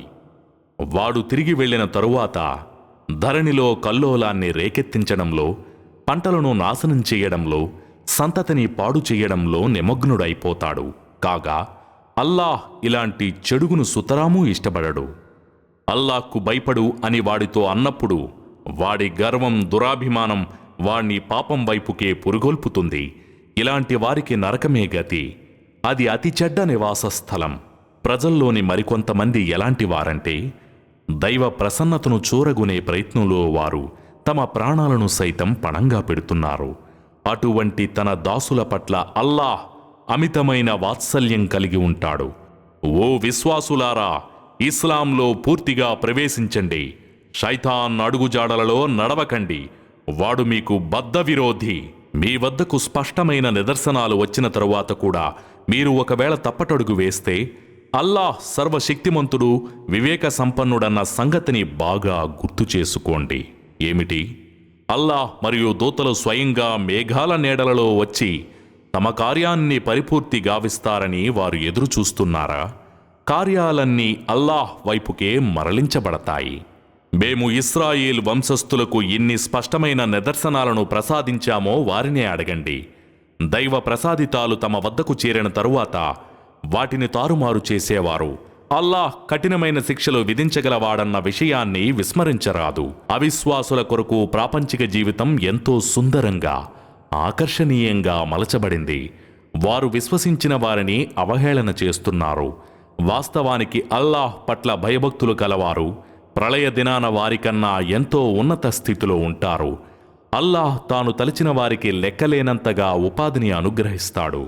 మానవులంతా ఒకే సమాజంగా ఉండేవారు. అల్లాహ్ ప్రవక్తలను శుభవార్తనిచ్చేవారుగా, భయపెట్టేవారుగా చేసి పంపాడు. ప్రజల మధ్య తలెత్తిన అభిప్రాయ భేదాలపై తీర్పు చేయడానికి గాను వారి వెంట సత్యబద్ధమైన గ్రంథాలను పంపాడు. మరి వాళ్లే స్పష్టమైన ఆదేశాలు నొసగబడిన తరువాత కూడా పరస్పర వైరభావం, అసూయ మూలంగా అందులో విభేదించుకున్నారు. అందుచేత అల్లాహ్ విశ్వాసులకు ఈ భేదాభిప్రాయం నుండి కూడా తన ఆజ్ఞానుసారం సత్యం వైపుకు దర్శకత్వం వహించాడు. అల్లాహ్ తాను కోరిన వారికి రుజుమార్గం చూపుతాడు. ఏమిటి? మీరు స్వర్గంలో ఇట్టే ప్రవేశించగలమని అనుకుంటున్నారా? వాస్తవానికి మీకు పూర్వం గతించిన వారికి ఎదురైనటువంటి పరిస్థితులు మీకింకా ఎదురు కానేలేదు. వారిపై కష్టాలు, రోగాలు వచ్చిపడ్డాయి. వారు ఎంతగా కుదిపివేయబడ్డారంటే, ఇంతకీ దైవ సహాయం ఎప్పుడొస్తుంది అని ప్రవక్తలు, వారి సహచరులు ప్రశ్నించసాగారు. వినండి, దైవ సహాయం సమీపంలోనే ఉంది. తాము ఏం ఖర్చు చెయ్యాలి అని వారు నిన్ను ప్రశ్నిస్తున్నారు. మీరేం ఖర్చు చేసినా అది మీ తల్లిదండ్రుల కొరకు, బంధువుల కొరకు, అనాథల కొరకు, నిరుపేదలు, బాటసారుల కొరకు ఖర్చు చెయ్యాలి. మీరు ఏ మేలు చేసినా అల్లాహ్ దాని గురించి తెలుసు అని వారికి చెప్పు. యుద్ధం చేయడం మీకు కష్టంగా అనిపించినప్పటికీ అది మీపై విధిగా నిర్ణయించబడింది. మీరు దేన్ని ఇష్టపడడం లేదో అదే మీ పాలిట బహుశా శుభకరం కావచ్చు. అలాగే మీరు మీకోసం ఎంతగానో కోరుకునే విషయాలే మీ పాలిట హానికరంగా రూపొందవచ్చు. నిజజ్ఞానం అల్లాహ్కు మాత్రమే ఉంది. మీకు ఆ విషయం తెలియదు. నిషిద్ధ మాసాలలో యుద్ధం చేయడం గురించి ప్రజలు నిన్ను అడుగుతున్నారు. నువ్వు వారికి చెప్పు, ఈ మాసాలలో యుద్ధం చేయడం మహాపరాధం. అయితే అల్లాహ్ మార్గంలో అవరోధాలు కల్పించడం, అల్లాహ్ను తిరస్కరించడం, మస్జిదే హరాంను సందర్శించే జనులను అడ్డుకోవడం, అక్కడ నివసించే వారిని అక్కడి నుంచి వెళ్ళగొట్టడం అల్లాహ్ దృష్టిలో అంతకన్నా ఘోరమైన అపరాధం. ఈ ఉపద్రవం హత్య కన్నా పెద్దది. వారు మీతో యుద్ధం చేస్తూనే ఉంటారు. చివరికి వారికి వీలు కలిగితే మిమ్మల్ని మీ ధర్మం నుంచి మరలించనైనా మరలించేస్తారు. మరి మీలో గనక ఎవరైనా తమ ధర్మం నుంచి తిరిగిపోయి అవిశ్వాస స్థితిలో మరణిస్తే వారి ఇహపర లోకాల్లోని కర్మలు సర్వనాశనమైపోతాయి. అలాంటి వారే నరకవాసులు. వారందులో కలకాలం పడి ఉంటారు. అయితే విశ్వసించిన వారు, హిజ్రత్ చేసిన వారు, దైవ మార్గంలో పోరాడేవారు మాత్రమే దైవకారుణ్యానికి అభ్యర్థులు. అల్లాహ్ అమితంగా క్షమించేవాడు, అపారంగా కరుణించేవాడు. ప్రజలు నిన్ను మద్యపానం గురించి, జోదం గురించి ప్రశ్నిస్తున్నారు. నువ్వు వారికి చెప్పు, రెండింటిలోనూ చాలా పెద్ద పాపం ఉంది. ప్రజలకు దీనివల్ల కొన్ని ప్రాపంచిక లాభాలు కూడా చేకూరుతాయి. కానీ వీటి ద్వారా చేకూరే లాభం కన్నా పాపం చాలా ఎక్కువ. ఏం ఖర్చు పెట్టాలి అని వారు నిన్ను అడుగుతారు. మీ ఖర్చులు పోగా మిగిలినది అని నువ్వు వారికి చెప్పు. మీరు యోచన చేసేటందుకు గాను అల్లాహ్ ఈ విధంగా తన ఆదేశాలను స్పష్టంగా వివరిస్తున్నాడు. ఇహలోక జీవితంలో, పరలోకంలో కూడా ఇంకా వీరు అనాథలను గురించి కూడా నిన్ను ప్రశ్నిస్తున్నారు కదూ. వారికి బోధపరుచు. వారి బాగోగులను అభిలషించడం ఉత్తమం. ఒకవేళ మీరు వారి సొమ్మును మీ సొమ్ములో కలుపుకుంటే వారు మీ సహోదరులే. చెడగొట్టేవారెవరో, బాగుపరిచేవారెవరో అల్లాహ్కు బాగా తెలుసు. అల్లాహ్ ఏ గనక తలిస్తే మిమ్మల్ని కష్టాల్లో పడవేసేవాడే. నిశ్చయంగా అల్లాహ్ శక్తిమంతుడు, వివేకవంతుడు. దైవానికి భాగస్వామ్యం కల్పించే స్త్రీలు విశ్వసించి ముస్లిములు కానంత వరకు మీరు వారిని వివాహమాడకండి. దైవానికి భాగస్వామ్యం కల్పించే స్వతంత్ర స్త్రీ మీకు ఎంతగా నచ్చినప్పటికీ ఆమె కన్నా అల్లాహ్ను విశ్వసించే ఒక బానిస స్త్రీ ఎంతో ఉత్తమురాలు. షిర్కుకు ఒడిగట్టే పురుషులు విశ్వసించనంత వరకు మీ స్త్రీలను వారి వివాహ బంధంలోకి ఇవ్వకండి. ఎందుకంటే షిర్కుకు పాల్పడే పురుషుడు మీకు నచ్చినప్పటికీ అతనికంటే విశ్వసించిన ఒక బానిస పురుషుడు ఎన్నో రెట్లు నయం. మీరు నరకం వైపుకు పిలుస్తున్నారు, కానీ అల్లాహ్ తను అనుజ్ఞతో స్వర్గం వైపునకు, క్షమాభిక్ష వైపునకు పిలుస్తున్నాడు. ప్రజలు గుణపాఠం నేర్చుకునేందుకుగాను ఆయన తన ఆయుధలను విడమర్చి మరీ చెబుతున్నాడు. వారు నిన్ను బహిష్టు గురించి ప్రశ్నిస్తున్నారు. నువ్వు వారికి చెప్పు, అదొక అశుద్ధ స్థితి. కనుక అశుద్ధావస్థలో వారికి ఎడంగా ఉండండి. వారు పరిశుద్ధులయ్యే వరకు వారి వద్దకు పోకండి. వారు పరిశుద్ధత నొందిన మీదట అల్లాహ్ అనుమతించిన స్థానం నుంచి మీరు వారితో సమాగమం జరపొచ్చు. అల్లాహ్ పశ్చాత్తాపపడేవారిని, పారిశుద్ధ్యాన్ని అవలంబించేవారిని ఇష్టపడతాడు. మీ స్త్రీలు మీ పంట పొలాలు, కాబట్టి మీ పొలాల్లోకి మీరు కోరిన విధంగా రండి. మీ స్వయం కోసం ముందుకు పంపండి. అల్లాహ్కు భయపడుతూ ఉండండి. మీరు ఆయన్ని కలుసుకోవాల్సి ఉందన్న విషయాన్ని గ్రహించండి. విశ్వాసులకు శుభవార్తను వినిపించు. సత్కార్యాన్ని, భయభక్తులను, మానవుల మధ్య సంస్కరణను విడిచిపెట్టే పరిస్థితి ఏర్పడేలా మీరు అల్లాహ్ని మీ ప్రమాణాలకు లక్ష్యంగా పెట్టకండి. అల్లాహ్ సర్వం వినేవాడు, సర్వం తెలిసినవాడు. అనాలోచిత ప్రమాణాలను గురించి అల్లాహ్ మిమ్మల్ని నిలదీయడు. హృదయపూర్వకంగా మీరు చేసే ప్రమాణాలను గూర్చి మాత్రం ఆయన తప్పకుండా నిలదీసి అడుగుతాడు. అల్లాహ్ క్షమాశీలి, సహనశీలి కూడా. ఎవరైతే తమ భార్యలతో సంబంధం పెట్టుకోబోమని ఒట్టేసుకుంటారో వారి కొరకు 4 మాసాల గడువు ఉంది. మరి వారు గనక మరలి వస్తే అల్లాహ్ కూడా క్షమించేవాడు, జాలి చూపేవాడు. ఒకవేళ వారు విడాకులు ఇవ్వాలనే నిశ్చయించుకుంటే నిస్సందేహంగా అల్లాహ్ అన్నీ వినేవాడు, అంతా తెలిసినవాడు. విడాకులు పొందిన స్త్రీలు తమను తాము 3 ఋతువుల దాకా ఆపి ఉంచుకోవాలి. వారు అల్లాహ్ను, అంతిమ దినాన్ని విశ్వసించేవారే. అయితే అల్లాహ్ వారి గర్భాలలో సృష్టించిన దానిని దాచి ఉంచటం వారికి ధర్మసమ్మతం కాదు.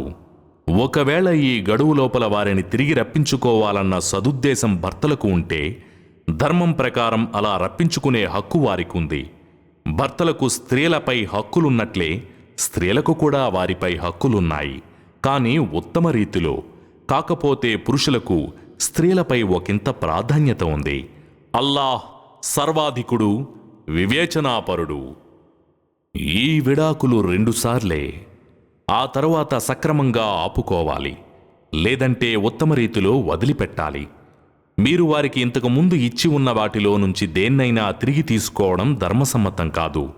ఒకవేళ అల్లాహ్ విధించిన హద్దులకు కట్టుబడి ఉండలేమన్న భయం వారిరువురికి ఉంటే అది వేరే విషయం. అందువల్ల దంపతులిద్దరూ అల్లాహ్ ఏర్పరిచిన హద్దులకు కట్టుబడి ఉండలేరన్న భయం మీకు కలిగి అదే సమయంలో స్త్రీ తన భర్తకు కొంత నష్టపరిహారం ఇచ్చి వేర్పడదలిస్తే అట్టి పరిస్థితుల్లో ఇరువురిపై ఎలాంటి దోషమూ లేదు. ఇవి అల్లాహ్ నిర్ధారించిన హద్దులు, వాటిని దాటకూడదు. ఎవరు అల్లాహ్ నిర్ధారించిన హద్దులను మీరిపోతారో వారే దుర్మార్గులు. మరి ఆమెకు గనక విడాకులిస్తే ఆ స్త్రీ ఇతనిని తప్ప వేరొక వ్యక్తిని వివాహం చేసుకోనంత వరకు ఇతని కోసం ఆమె ధర్మసమ్మతం కాజాలదు. ఆ తరువాత అతను కూడా ఆమెకు విడాకులిస్తే మళ్లీ వీరిద్దరూ అల్లాహ్ హద్దులకు కట్టుబడి ఉండగలమన్న నమ్మకం ఉండి వివాహ బంధంలోకి రాదలిస్తే అందులో తప్పులేదు. ఇవి అల్లాహ్ విధించిన హద్దులు. తెలుసుకోగల వారికి ఆయన వీటిని స్పష్టపరుస్తున్నాడు. మీరు స్త్రీలకు విడాకులు ఇచ్చినప్పుడు వారి గడువు ముగియనుండగా వారిని సహృదయంతో మీ వద్ద ఆపి ఉంచుకోండి, లేదంటే ఉత్తమ రీతిలో సాగనంపండి. వారిపై దౌర్జన్యానికి ఒడిగట్టే ఉద్దేశంతో వారిని ఆపి ఉంచుకుని వేధించకండి. ఈ వైఖరిని అనుసరించినవాడు నిజానికి తనకు తానే అన్యాయం చేసుకున్నాడు. దైవాదేశాలతో పరిహాసమాడకండి. అల్లాహ్ మీకు చేసిన ఉపకారాన్ని జ్ఞప్తికి తెచ్చుకోండి. మీపై గ్రంథాన్ని, హిక్మత్తును అవతరింపజేసి మీకు చేసిన ఉపదేశాన్ని కూడా. అల్లాహ్ యొడల భయభక్తులు కలిగి ఉండండి. అల్లాహ్కు ప్రతీదీ తెలుసు అన్న విషయాన్ని మీరు తెలుసుకోండి.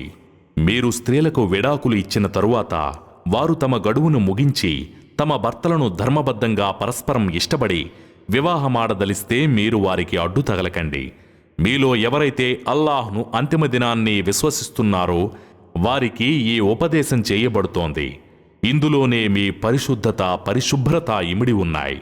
అంతా అల్లాహ్కు తెలుసు, మీకు తెలియదు. పాలగడువుని పూర్తి చేయాలని కోరిన పక్షంలో తల్లులు తమ పిల్లలకు పూర్తిగా 2 సంవత్సరాల పాటు పాలు పట్టాలి. బిడ్డల తండ్రులపై పోషణాభారం ఉంటుంది కనుక వారు వారికి ఉత్తమ రీతిలో అన్నవస్త్రాలను సమకూర్చాలి. ఎవరిపైనా శక్తికి మించిన భారం వేయబడదు. బిడ్డ మూలంగా తల్లిని వేధించడం గాని, సంతానం కారణంగా తండ్రిని ముప్పు తిప్పలు పెట్టడం గాని చెయ్యరాదు. వారసులపై కూడా ఇటువంటి బాధ్యతే ఉంటుంది. ఒకవేళ ఉభయులు తమ ఇష్టపూర్వకంగా పరస్పర సంప్రదింపులతో పాలు విడిపించదలిస్తే వారు నిందార్హులు కారు. ఒకవేళ మీ సంతానానికి పాలు పట్టాలన్నదే మీ అభిలాష అయితే అందులోనూ దోషం లేదు. అయితే మీరు ఆమెకు సముచితమైన రీతిలో ఇవ్వవలసిన దాన్ని ఇవ్వండి. అల్లాహ్కు భయపడుతూ మసలుకోండి. అల్లాహ్ మీ కార్యకలాపాలన్నింటినీ గమనిస్తున్నాడన్న విషయాన్ని తెలుసుకోండి. మీలో ఎవరైనా మరణించి వారు భార్యలను వదిలిపోతే అటువంటి స్త్రీలు 4 మాసాల 10 రోజుల వరకు తమను తాము గడువులో ఆపుకోవాలి. గడువు ముగిసిన తరువాత వారు సంస్కారవంతమైన పద్ధతిలో తమ కొరకు మంచిదనుకున్న కార్యమేదైనా చేసుకుంటే అందులో మీపై దోషం ఏమీ లేదు. మీరు ఏమేం చేస్తున్నారో అల్లాహ్కు అంతా తెలుసు. ఆ స్త్రీలను నిఖాహ్ చేసుకోవాలన్న మీ సంకల్పాన్ని సూచనాప్రాయంగా వారికి తెలియజేసినా, లేక మీ ఉద్దేశాన్ని మీ గుండెల్లోనే దాచుకున్నా అందులో తప్పేమీ లేదు. మీరు తప్పకుండా వారి గురించి ప్రస్తావిస్తారన్న సంగతి అల్లాహ్కు తెలుసు. అయితే మీరు వారికి లోపాయికారిగా వాగ్దానాలు చేయకండి. ధర్మయుక్తంగా ఏదన్నా చెబితే అది వేరే విషయం. కానీ ఇద్దత్ కాలం ముగియనిదే నిఖా ఒప్పందాన్ని నిశ్చయం చేయకండి. మీ ఆంతర్యాల్లో దాగి ఉన్న విషయాలను సైతం అల్లాహ్ తెలుసుకుంటాడని మరువకండి. కనుక ఆయన పట్ల అప్రమత్తంగా ఉండండి. అల్లాహ్ క్షమించేవాడు, సహనశీలని కూడా తెలుసుకోండి. ఒకవేళ మీరు స్త్రీలను తాకకుండా, వారి మహర్ను నిర్ధారించకుండానే వారికి విడాకులిస్తే అది కూడా మీకు పాపం కాదు. అయితే వారికి ఎంతో కొంత ప్రయోజనం చేకూర్చండి. స్థితిమంతుడు తన స్థితికి తగినట్లుగా, పేదవాడు తన స్తోమతకు తగినట్లుగా ధర్మం ప్రకారం ప్రయోజనం చేకూర్చాలి. ఉత్తమంగా వ్యవహరించే వారికి ఇది విధిగా నిర్ణయించబడింది. మీరు స్త్రీలను ముట్టుకోకముందే విడాకులిచ్చేస్తే అప్పటికే వారి మహర్ సొమ్ము కూడా నిర్ణయించబడి ఉంటే నిర్ణీత మహర్లో సగం సొమ్ము వారికివ్వండి. ఒకవేళ వారు ఆ సొమ్మును కూడా మన్నించి వదిలిపెడితే, లేక వివాహ బంధం తన చేతిలో ఉన్న వ్యక్తి క్షమించి వేస్తే అది వేరే విషయం. మీ మన్నింపుల వైఖరి దైవభక్తికి చాలా సన్నిహితమైనది. ఒండొకరి పట్ల ఔదార్యం చూపడాన్ని విస్మరించకండి. నిస్సందేహంగా అల్లాహ్ మీ కర్మలను గమనిస్తూనే ఉన్నాడు. నమాజులను కాపాడుకోండి. ముఖ్యంగా మధ్యలో ఉన్న నమాజును అల్లాహ్ సమక్షంలో వినమ్రులై నిలబడండి. పరిస్థితులు భయానకంగా ఉన్నప్పుడు నడుస్తూనో లేక వాహనంపై పోతూనో శాంతి భద్రతలు నెలకొన్న తరువాత అల్లాహ్ మీకు బోధించిన విధంగా ఆయన్ని ధ్యానించండి. దాని గురించి అంతకుముందు మీకు తెలీదు.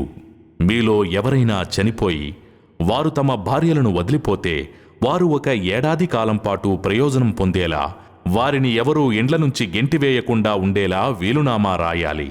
ఒకవేళ వారు తమంతట తాముగా వెళ్ళిపోయి తమ విషయంలో ధర్మసమ్మతంగా ఏమి చేసినా దానికి మీరు నిందార్హులు కారు. అల్లాహ్ సర్వాధికుడు, వివేచనాపరుడు. విడాకులు పొందిన మహిళలకు సముచిత మేలు చేయడం భావ్యం. ఇది దైవభీతిపరులపై విధిగా చేయబడింది. మీరు అర్థం చేసుకుని బుద్ధిగా మసలుకునేందుకు గాను అల్లాహ్ ఈ విధంగా తన ఆయుతులను మీకు విశదపరుస్తున్నాడు. వేల సంఖ్యలో ఉండి కూడా మరణభీతితో ఇల్లు వాకిలి వదిలిపోవడానికి సిద్ధమైన వారిని నీవు చూడలేదా? అల్లాహ్ వారితో చావండి అని అన్నాడు. మరి వారిని తిరిగి బతికించాడు. నిస్సందేహంగా అల్లాహ్ జనుల పట్ల దయగలవాడు. కానీ వారిలో అత్యధికులు కృతజ్ఞత చూపరు. అల్లాహ్ మార్గంలో పోరాడండి. అల్లాహ్ అంతా వినేవాడు, అన్నీ తెలిసినవాడన్న విషయాన్ని మీరు తెలుసుకోండి. అల్లాహ్కు మంచి రుణమిచ్చేవారు మీలో ఎవరైనా ఉన్నారా? దాన్ని ఆయన ఎన్నో రెట్లు పెంచి తిరిగిస్తాడు. తగ్గించేవాడు, పెంచేవాడు అల్లాహే. కడకు మీరంతా మరలిపోవలసింది ఆయన వైపుకే. మూసా తరువాత ఇస్రాయేలు సంతతి పెద్దల్ని గురించి నువ్వు ఆలోచించావా? మేము దైవ మార్గంలో పోరాడేందుకు గాను మా కోసం ఎవరినైనా రాజుగా నియమించండని వారు తమ ప్రవక్తను కోరారు. దానికా ప్రవక్త తీరా యుద్ధం విధించబడ్డాక మీరు వెనుకంజ వేస్తారేమో అని అన్నాడు. దానికి వారు, మేము ఇప్పటికే ఇళ్ల నుంచి తరిమివేయబడ్డాము, మా పిల్లలకు దూరం చేయబడ్డాము. అలాంటప్పుడు మేము దైవ మార్గంలో పోరాడకుండా ఉండడమనేది ఎలా సాధ్యం అని పలికారు. తీరా యుద్ధం విధిగా చేయబడినప్పుడు వారిలో కొద్దిమంది మినహా మిగిలిన వారంతా వెన్నుచూపారు. అల్లాహ్ దుర్మార్గులను బాగా ఎరుగు. అల్లాహ్ తాలూతును మీ రాజుగా నియమించాడని వారి ప్రవక్త వారికి తెలియజేసినప్పుడు, అతని అధికారం మాపై ఎలా నడుస్తుంది? రాజ్యాధికారానికి అతనికన్నా ఎక్కువ హక్కుదారులము మేమాయే. కనీసం అతనికి సిరి సంపదల్లో కూడా విస్తృతి ఒసగబడలేదు అని చెప్పసాగారు. ప్రవక్త వారికి ఇలా నచ్చజెప్పాడు. అల్లాహ్ అతన్నే మీపై ఎన్నుకున్నాడు. జ్ఞానపరంగా, శారీరకంగా కూడా అతనికి ఆధిక్యతను ప్రసాదించాడు. అల్లాహ్ తాను కోరిన వారికి రాజ్యాధికారం ఇస్తాడు. అల్లాహ్ విశాల సంపన్నుడు, జ్ఞాన సంపన్నుడు కూడా. వారి ప్రవక్త వారికి మళ్ళీ ఈ విధంగా నచ్చజెప్పాడు. అతనికి రాజరికానికి సంబంధించిన బహిరంగ నిదర్శనం ఏమిటంటే, మీ వద్దకు ఆ పెట్టె తిరిగి వస్తుంది. అందులో మీ ప్రభువు తరఫున మీకు గుండెనిబ్బరం ఉంది. మూసా, హారూన్ కుటుంబీకులు వదిలి వెళ్లిన అవశేషాలు కూడా అందులో ఉన్నాయి. దాన్ని దూతలు మోసుకు వస్తారు. మీరే గనక విశ్వసించిన వారైతే ఇందులో మీ కొరకు స్పష్టమైన సూచన ఉంది. తాలూత్ సైన్యాన్ని తీసుకుని బయలుదేరినప్పుడు ఇలా ప్రకటించాడు, చూడండి, అల్లాహ్ మిమ్మల్ని ఒక కాలువ ద్వారా పరీక్షించబోతున్నాడు. అందులోని నీళ్లను తాగినవాడు నావాడు కాడు, తాగనివాడు మాత్రమే నావాడు. చేత్తో గుక్కడి నీరు తీసుకుని తాగితే పర్వాలేదు, కానీ కొద్దిమంది తప్ప మిగిలిన వారంతా ఆ నీళ్లను తాగేశారు. తాలూత్ విశ్వాసులైన తన సైన్యంతో కాలువ దాటి ముందుకు పోతున్నప్పుడు జాలూత్తో అతని సైన్యంతో తలపడే శక్తి ఈ రోజు మాలో లేదు అని వారన్నారు. కానీ అల్లాహ్ను కలుసుకోవలసి ఉందనే విషయంపై దృఢ విశ్వాసం గల కొంతమంది ఇలా అన్నారు, ఒక చిన్న వర్గం ఒక పెద్ద వర్గాన్ని దైవాజ్ఞతో జయించడం ఎన్నోసార్లు జరిగింది. అల్లాహ్ సహనం చూపే వారికి అండగా నిలుస్తాడు. జాలూత్తో అతని సైన్యంతో ముఖాముఖి అయినప్పుడు వారు ఇలా ప్రార్థించారు, ప్రభూ, మాకు సహన స్థైర్యాలు ప్రసాదించు, మా కాళ్లకు నిలకడనివ్వు, అవిశ్వాస జనులపై మాకు తోడ్పడు. కడకు అల్లాహ్ అనుజ్ఞతో వారు ఓడించారు. దావూద్ జాలూత్ను సంహరించాడు. మరి అల్లాహ్ దావూదుకు రాజ్యాధికారాన్ని, వివేచనను వసగాడు. ఇంకా తాను కోరినంత జ్ఞానాన్ని కూడా ఆయనకు ప్రసాదించాడు. అల్లాహ్ గనుక కొందరిని మరికొందరి ద్వారా ఈ విధంగా తొలగించకపోతే భువిలో కల్లోలం రేకెత్తి ఉండేది. కాని అల్లాహ్ లోకవాసులపై ఎంతో దయానుగ్రహం కలవాడు. ఇవి అల్లాహ్ ఆయతులు, వీటిని మేము సత్యబద్ధంగా నీకు వినిపిస్తున్నాము. నిస్సందేహంగా నువ్వు దైవ సందేశహరులలోని వాడవు. వీరు దైవ ప్రవక్తలు. వీరిలో కొందరికి మరికొందరిపై మేము ప్రాధాన్యతనొసగాము. వీరిలో కొందరితో అల్లాహ్ సంభాషించాడు, కొందరి తరగతులను ఉన్నతం చేశాడు. ఇంకా మేము మరియం కుమారుడగు ఈసాకు స్పష్టమైన సూచనలు ప్రసాదించాము.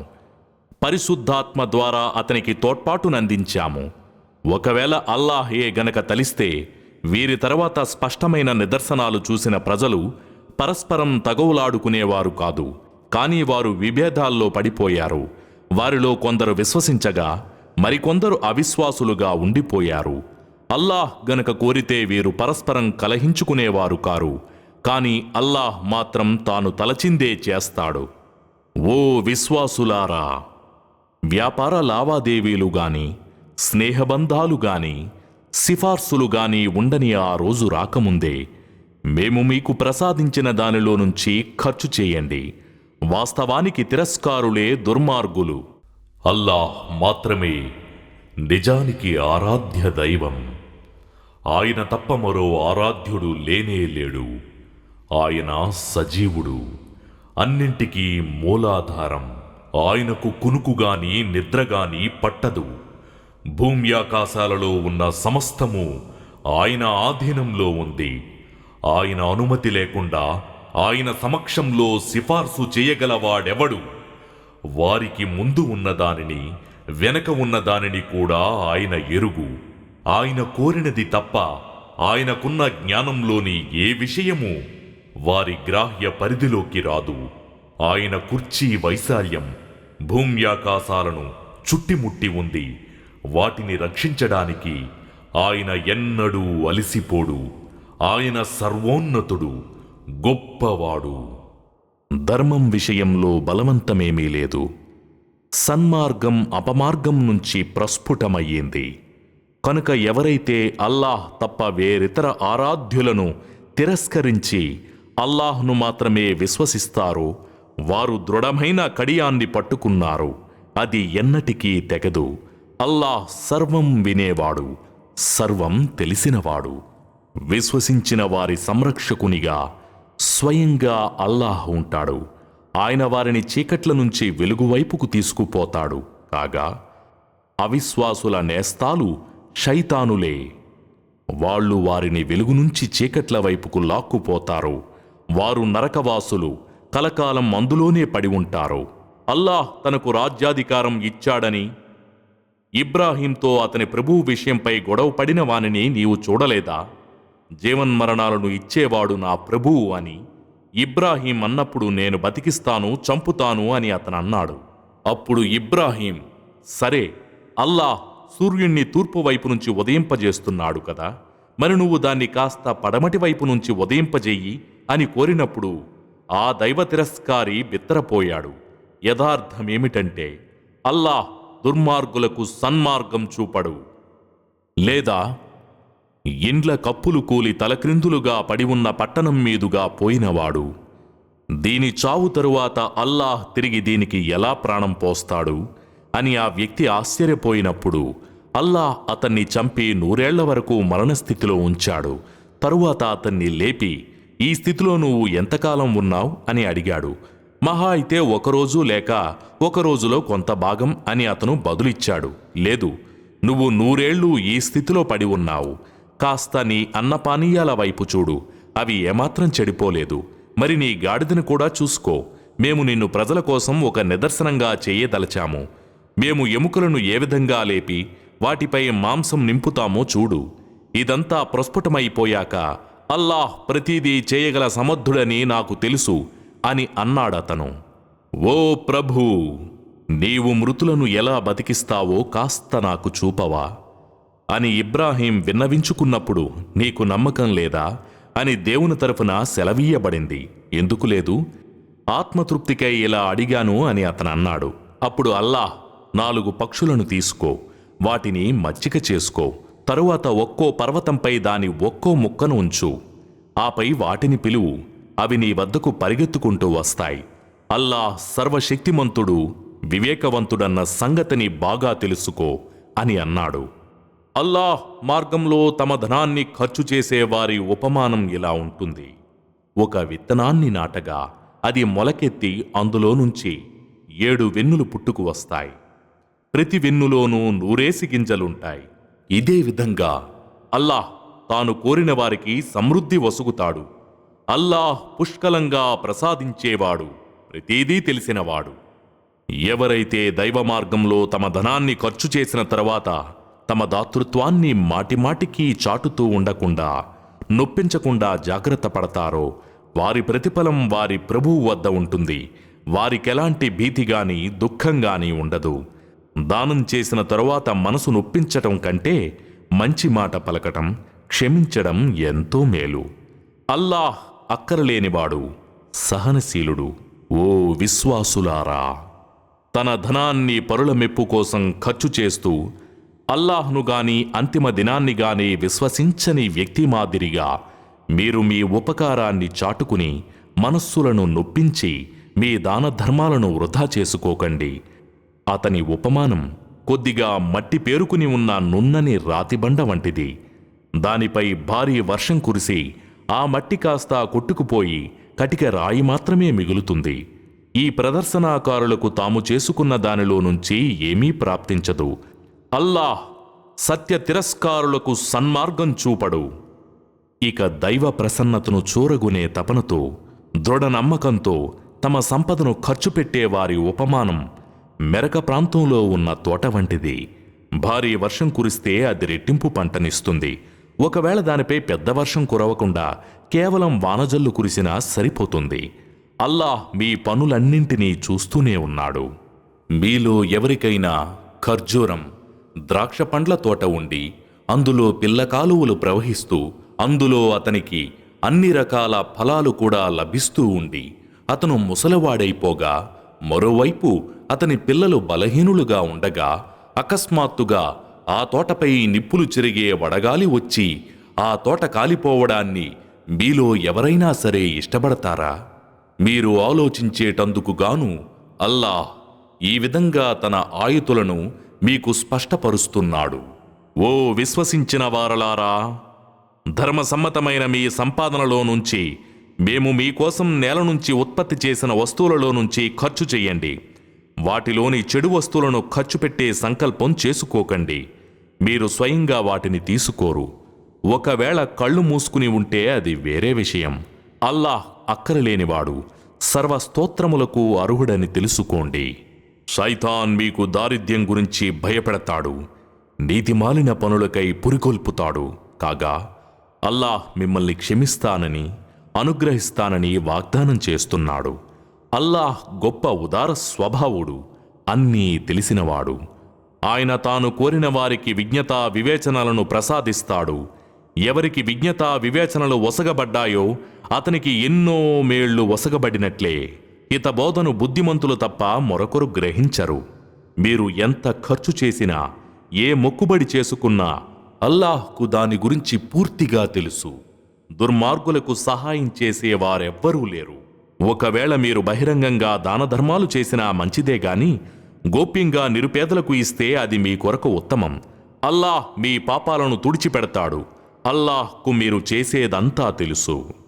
వారిని సన్మార్గంపై తెచ్చి నిలబెట్టే బాధ్యత నీపై లేదు. వాస్తవానికి సన్మార్గ భాగ్యాన్ని అల్లాహ్ తాను కోరిన వారికి అనుగ్రహిస్తాడు. మీరు దైవ మార్గంలో ఏ మంచి వస్తువును వ్యయపరిచినా దాని లాభాన్ని స్వయంగా మీరే పొందుతారు. కాకపోతే మీరు కేవలం అల్లాహ్ ప్రసన్నత కోసమే ఖర్చు చేయాలి. మీరు ఎంత ఖర్చు చేసినా దాని పూర్తి ప్రతిఫలం మీకు ఇవ్వబడుతుంది. మీకు ఎంతమాత్రం అన్యాయం జరగదు. దైవ మార్గంలో నిమగ్నులైన కారణంగా భూమిలో సంచరించే వీలులేని నిరుపేదలు వాస్తవానికి మీ ధన సహాయానికి అర్హులు. వారి నిజస్థితిని గురించి తెలియనివారు వారెవరినీ అడగకపోవడం చూసి వారిని అవసరాలు లేనివారుగా తలపోస్తారు. మీరు వారి బాలకాన్ని చూసి వాస్తవ స్థితిని ఊహించవచ్చు.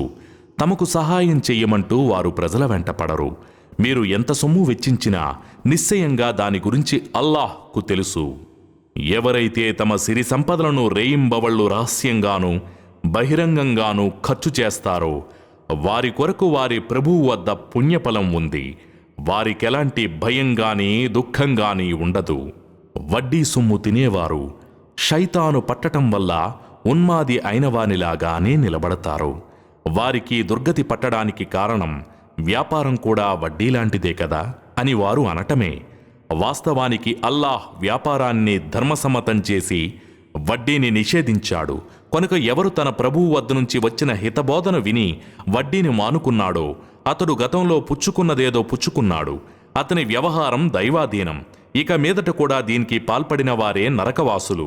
వారు కలకాలం అందులో పడి ఉంటారు. అల్లాహ్ వడ్డీని హరింపజేస్తాడు, దాన ధర్మాలను పెంచుతాడు. మేలును మరిచేవారిని, పాపిష్టులను అల్లాహ్ సుతరాము ప్రేమించడు. విశ్వసించి సత్కార్యాలు చేసేవారికి, నమాజులను నెలకొల్పేవారికి, జకాతును చెల్లించేవారికి తమ ప్రభువు వద్ద పుణ్యఫలం ఉంది. వారికెలాంటి భయంగాని చీకు చింతాగాని ఉండవు. ఓ విశ్వసించిన వారలారా, అల్లాహ్కు భయపడండి. మీరు నికార్సైన విశ్వాసులే అయినట్లయితే మిగిలి ఉన్న వడ్డీని విడిచిపెట్టండి. ఒకవేళ మీరు గనక అలా చెయ్యనట్లయితే అల్లాహ్ మరియు ఆయన ప్రవక్తతో యుద్ధానికి సిద్ధం కండి. ఒకవేళ మీరు పశ్చాత్తాపం చెందితే మీ అసలు సొమ్ము మీకే ఉంటుంది. మీరు ఒకరికి అన్యాయం చెయ్యకూడదు, మీకు కూడా అన్యాయం జరగకూడదు. ఒకవేళ రుణగ్రస్తుడు ఇబ్బందుల్లో ఉంటే అతని పరిస్థితి మెరుగుపడే వరకు అతనికి గడువు ఇవ్వాలి, లేదా మన్నించి దానంగా వదిలిపెట్టండి. మీరే గనక తెలుసుకోగలిగితే ఇది మీ కొరకు శ్రేయోదాయకం. మీరంతా అల్లాహ్ వైపుకు మరలింపబడే రోజుకు భయపడండి. ఆ తరువాత ప్రతి ఒక్కరికి తాను చేసుకున్న కర్మలకు పూర్తి ప్రతిఫలం వసగబడుతుంది. ఎవరికి ఎలాంటి అన్యాయమూ జరగదు. ఓ విశ్వాసులారా, మీరు పరస్పరం ఒక నిర్ణీత గడువు కొరకు అప్పు వ్యవహారం చేసుకుంటున్నప్పుడు దాన్ని రాసుకోండి. రాసేవాడు ఈ వ్యవహారాన్ని మీ మధ్య న్యాయబద్ధంగా రాయాలి. అల్లాహ్ ఎవడికైతే రాయడం నేర్పాడో అతను రాయటానికి నిరాకరించకూడదు. అతడు రాయాలి. రుణం పుచ్చుకున్న వ్యక్తి విషయాన్ని విడమర్చి రాయించాలి. ఈ విషయంలో అతను తన ప్రభువైన అల్లాహ్కు భయపడాలి. పుచ్చుకున్న దాన్ని తగ్గించి రాయించకూడదు. ఒకవేళ రుణగ్రహీత అమాయకుడో, బలహీనుడో, లేక చెప్పి వ్రాయించలేనివాడో అయ్యుంటే అతని సంరక్షకుడు న్యాయంగా రాయించాలి. మీలో 2 పురుషులను ఈ వ్యవహారానికి సాక్షులుగా పెట్టుకోండి. 2 పురుషులు లభ్యం కాని పక్షంలో మీరిష్టపడే సాక్షులలో ఒక పురుషుణ్ణి, 2 స్త్రీలను సాక్షులుగా పెట్టుకోండి. ఎందుకంటే వారిలో ఒక ఆమె మర్చిపోతే రెండవ స్త్రీ మరిచిపోయినా ఆమెకు జ్ఞాపకం చెయ్యవచ్చు. సాక్ష్యం కోసం పిలవబడినప్పుడు సాక్షులు రావటానికి నిరాకరించకూడదు. నిర్ణీత కాలం కొరకు తీసుకునే అప్పు చిన్నదైనా పెద్దదైనా దాన్ని రాసుకోవడంలో మాత్రం అశ్రద్ధ చేయరాదు. అల్లాహ్ దృష్టిలో ఈ పద్ధతి ఎంతో న్యాయవంతమైంది. ఇది సాక్ష్యాన్ని స్థిరంగా ఉంచుతుంది. సందేహాలకు లోను కాకుండా ఉండేందుకు కూడా ఇది బాగా దోహదపడుతుంది. ఒకవేళ మీ మధ్య జరిగే వ్యవహారం అప్పటికప్పుడు తేలిపోయే వ్యాపార లావాదేవీలైతే అట్టి పరిస్థితుల్లో దాన్ని రాసుకోకపోయినా పర్వాలేదు. కానీ క్రయ విక్రయాల సందర్భంగా కూడా సాక్షులను ఉంచుకోండి. దస్తావేజు రాసేవారిని గాని సాక్షులను గాని ఎరకాటంలో పెట్టరాదు. ఒకవేళ మీరు గనక అలా చేస్తే అది నియమోల్లంఘన కిందకి వస్తుంది. అల్లాహ్కు భయపడండి. అల్లాహ్ మీకు నేర్పుతున్నాడు. అల్లాహ్ అన్నీ తెలిసినవాడు. ఒకవేళ మీరు ప్రయాణంలో ఉండి రాసేవాడు దొరక్కపోతే వస్తువును తాకట్టుగా పెట్టండి. ఒకరికి మరొకరి పట్ల నమ్మకం ఏర్పడినట్లయితే తనను నమ్మి ఇచ్చిన అమానతును అతను వాపసు చెయ్యాలి. ఇంకా అతను తన ప్రభువైన అల్లాహ్కు భయపడుతూ మసలుకోవాలి. మీరు సాక్ష్యాన్ని దాచకండి. సాక్ష్యాన్ని దాచేవాని హృదయం పాపభూయిష్టమైనది. మీరు చేసేదంతా అల్లాహ్కు తెలుసు. ఆకాశాలలో భూమిలో ఉన్న ప్రతి వస్తువు అల్లాహ్దే. మీ మనసులలో ఉన్నదాన్ని మీరు వెల్లడించినా లేక దాచిపెట్టినా అల్లాహ్ మీ నుండి దాని లెక్క తీసుకుంటాడు. ఆ తరువాత ఆయన తాను కోరిన వారిని క్షమిస్తాడు, తాను కోరిన వారిని శిక్షిస్తాడు. అల్లాహ్కు అన్నింటిపై అధికారం ఉంది. తన ప్రభువు తరఫున అవతరింపజేయబడిన దానిని ప్రవక్త విశ్వసించాడు. దాన్ని విశ్వాసులు కూడా సత్యమని నమ్మారు. వారంతా అల్లాహ్ను, ఆయన దూతలను, ఆయన గ్రంథాలను, ఆయన ప్రవక్తలను విశ్వసించారు. మేము ఆయన ప్రవక్తల మధ్య ఎలాంటి విచక్షణను, భేదభావాన్ని పాటించము. మేము విన్నాము, విధేయులమయ్యాము. మా ప్రభూ, మేము నీ క్షమాభిక్షను అర్థిస్తున్నాము. కడకు మేము మరలి రావలసింది నీ వద్దకే అని అంటారు. అల్లాహ్ ఏ ప్రాణిపైనా దాని శక్తికి మించిన భారం వేయుడు. అది ఏ పుణ్యాన్ని సంపాదించినా దానికే లభిస్తుంది. మరి అది ఏ పాపాన్ని మూటకట్టుకున్నా దాని ఫలితాన్ని అది చవి చూస్తుంది. ఓ మా ప్రభూ, మేము మరిచిపోయినా లేక మేము పొరబడినా మమ్మల్ని నిలదీయకు. మా ప్రభూ, మాకు పూర్వం గతించిన వారిపై వేసినటువంటి భారాన్ని మాపై వేయకు. మా ప్రభూ, మేము మోయలేనటువంటి బరువును మాపై మోపకు. మమ్మల్ని మన్నించి వదిలిపెట్టు. మాకు క్షమాభిక్ష పెట్టు. మాపై దయజూపు. నీవే మా సంరక్షకుడవు. అందుచేత అవిశ్వాసులకు వ్యతిరేకంగా మాకు సహాయపడు.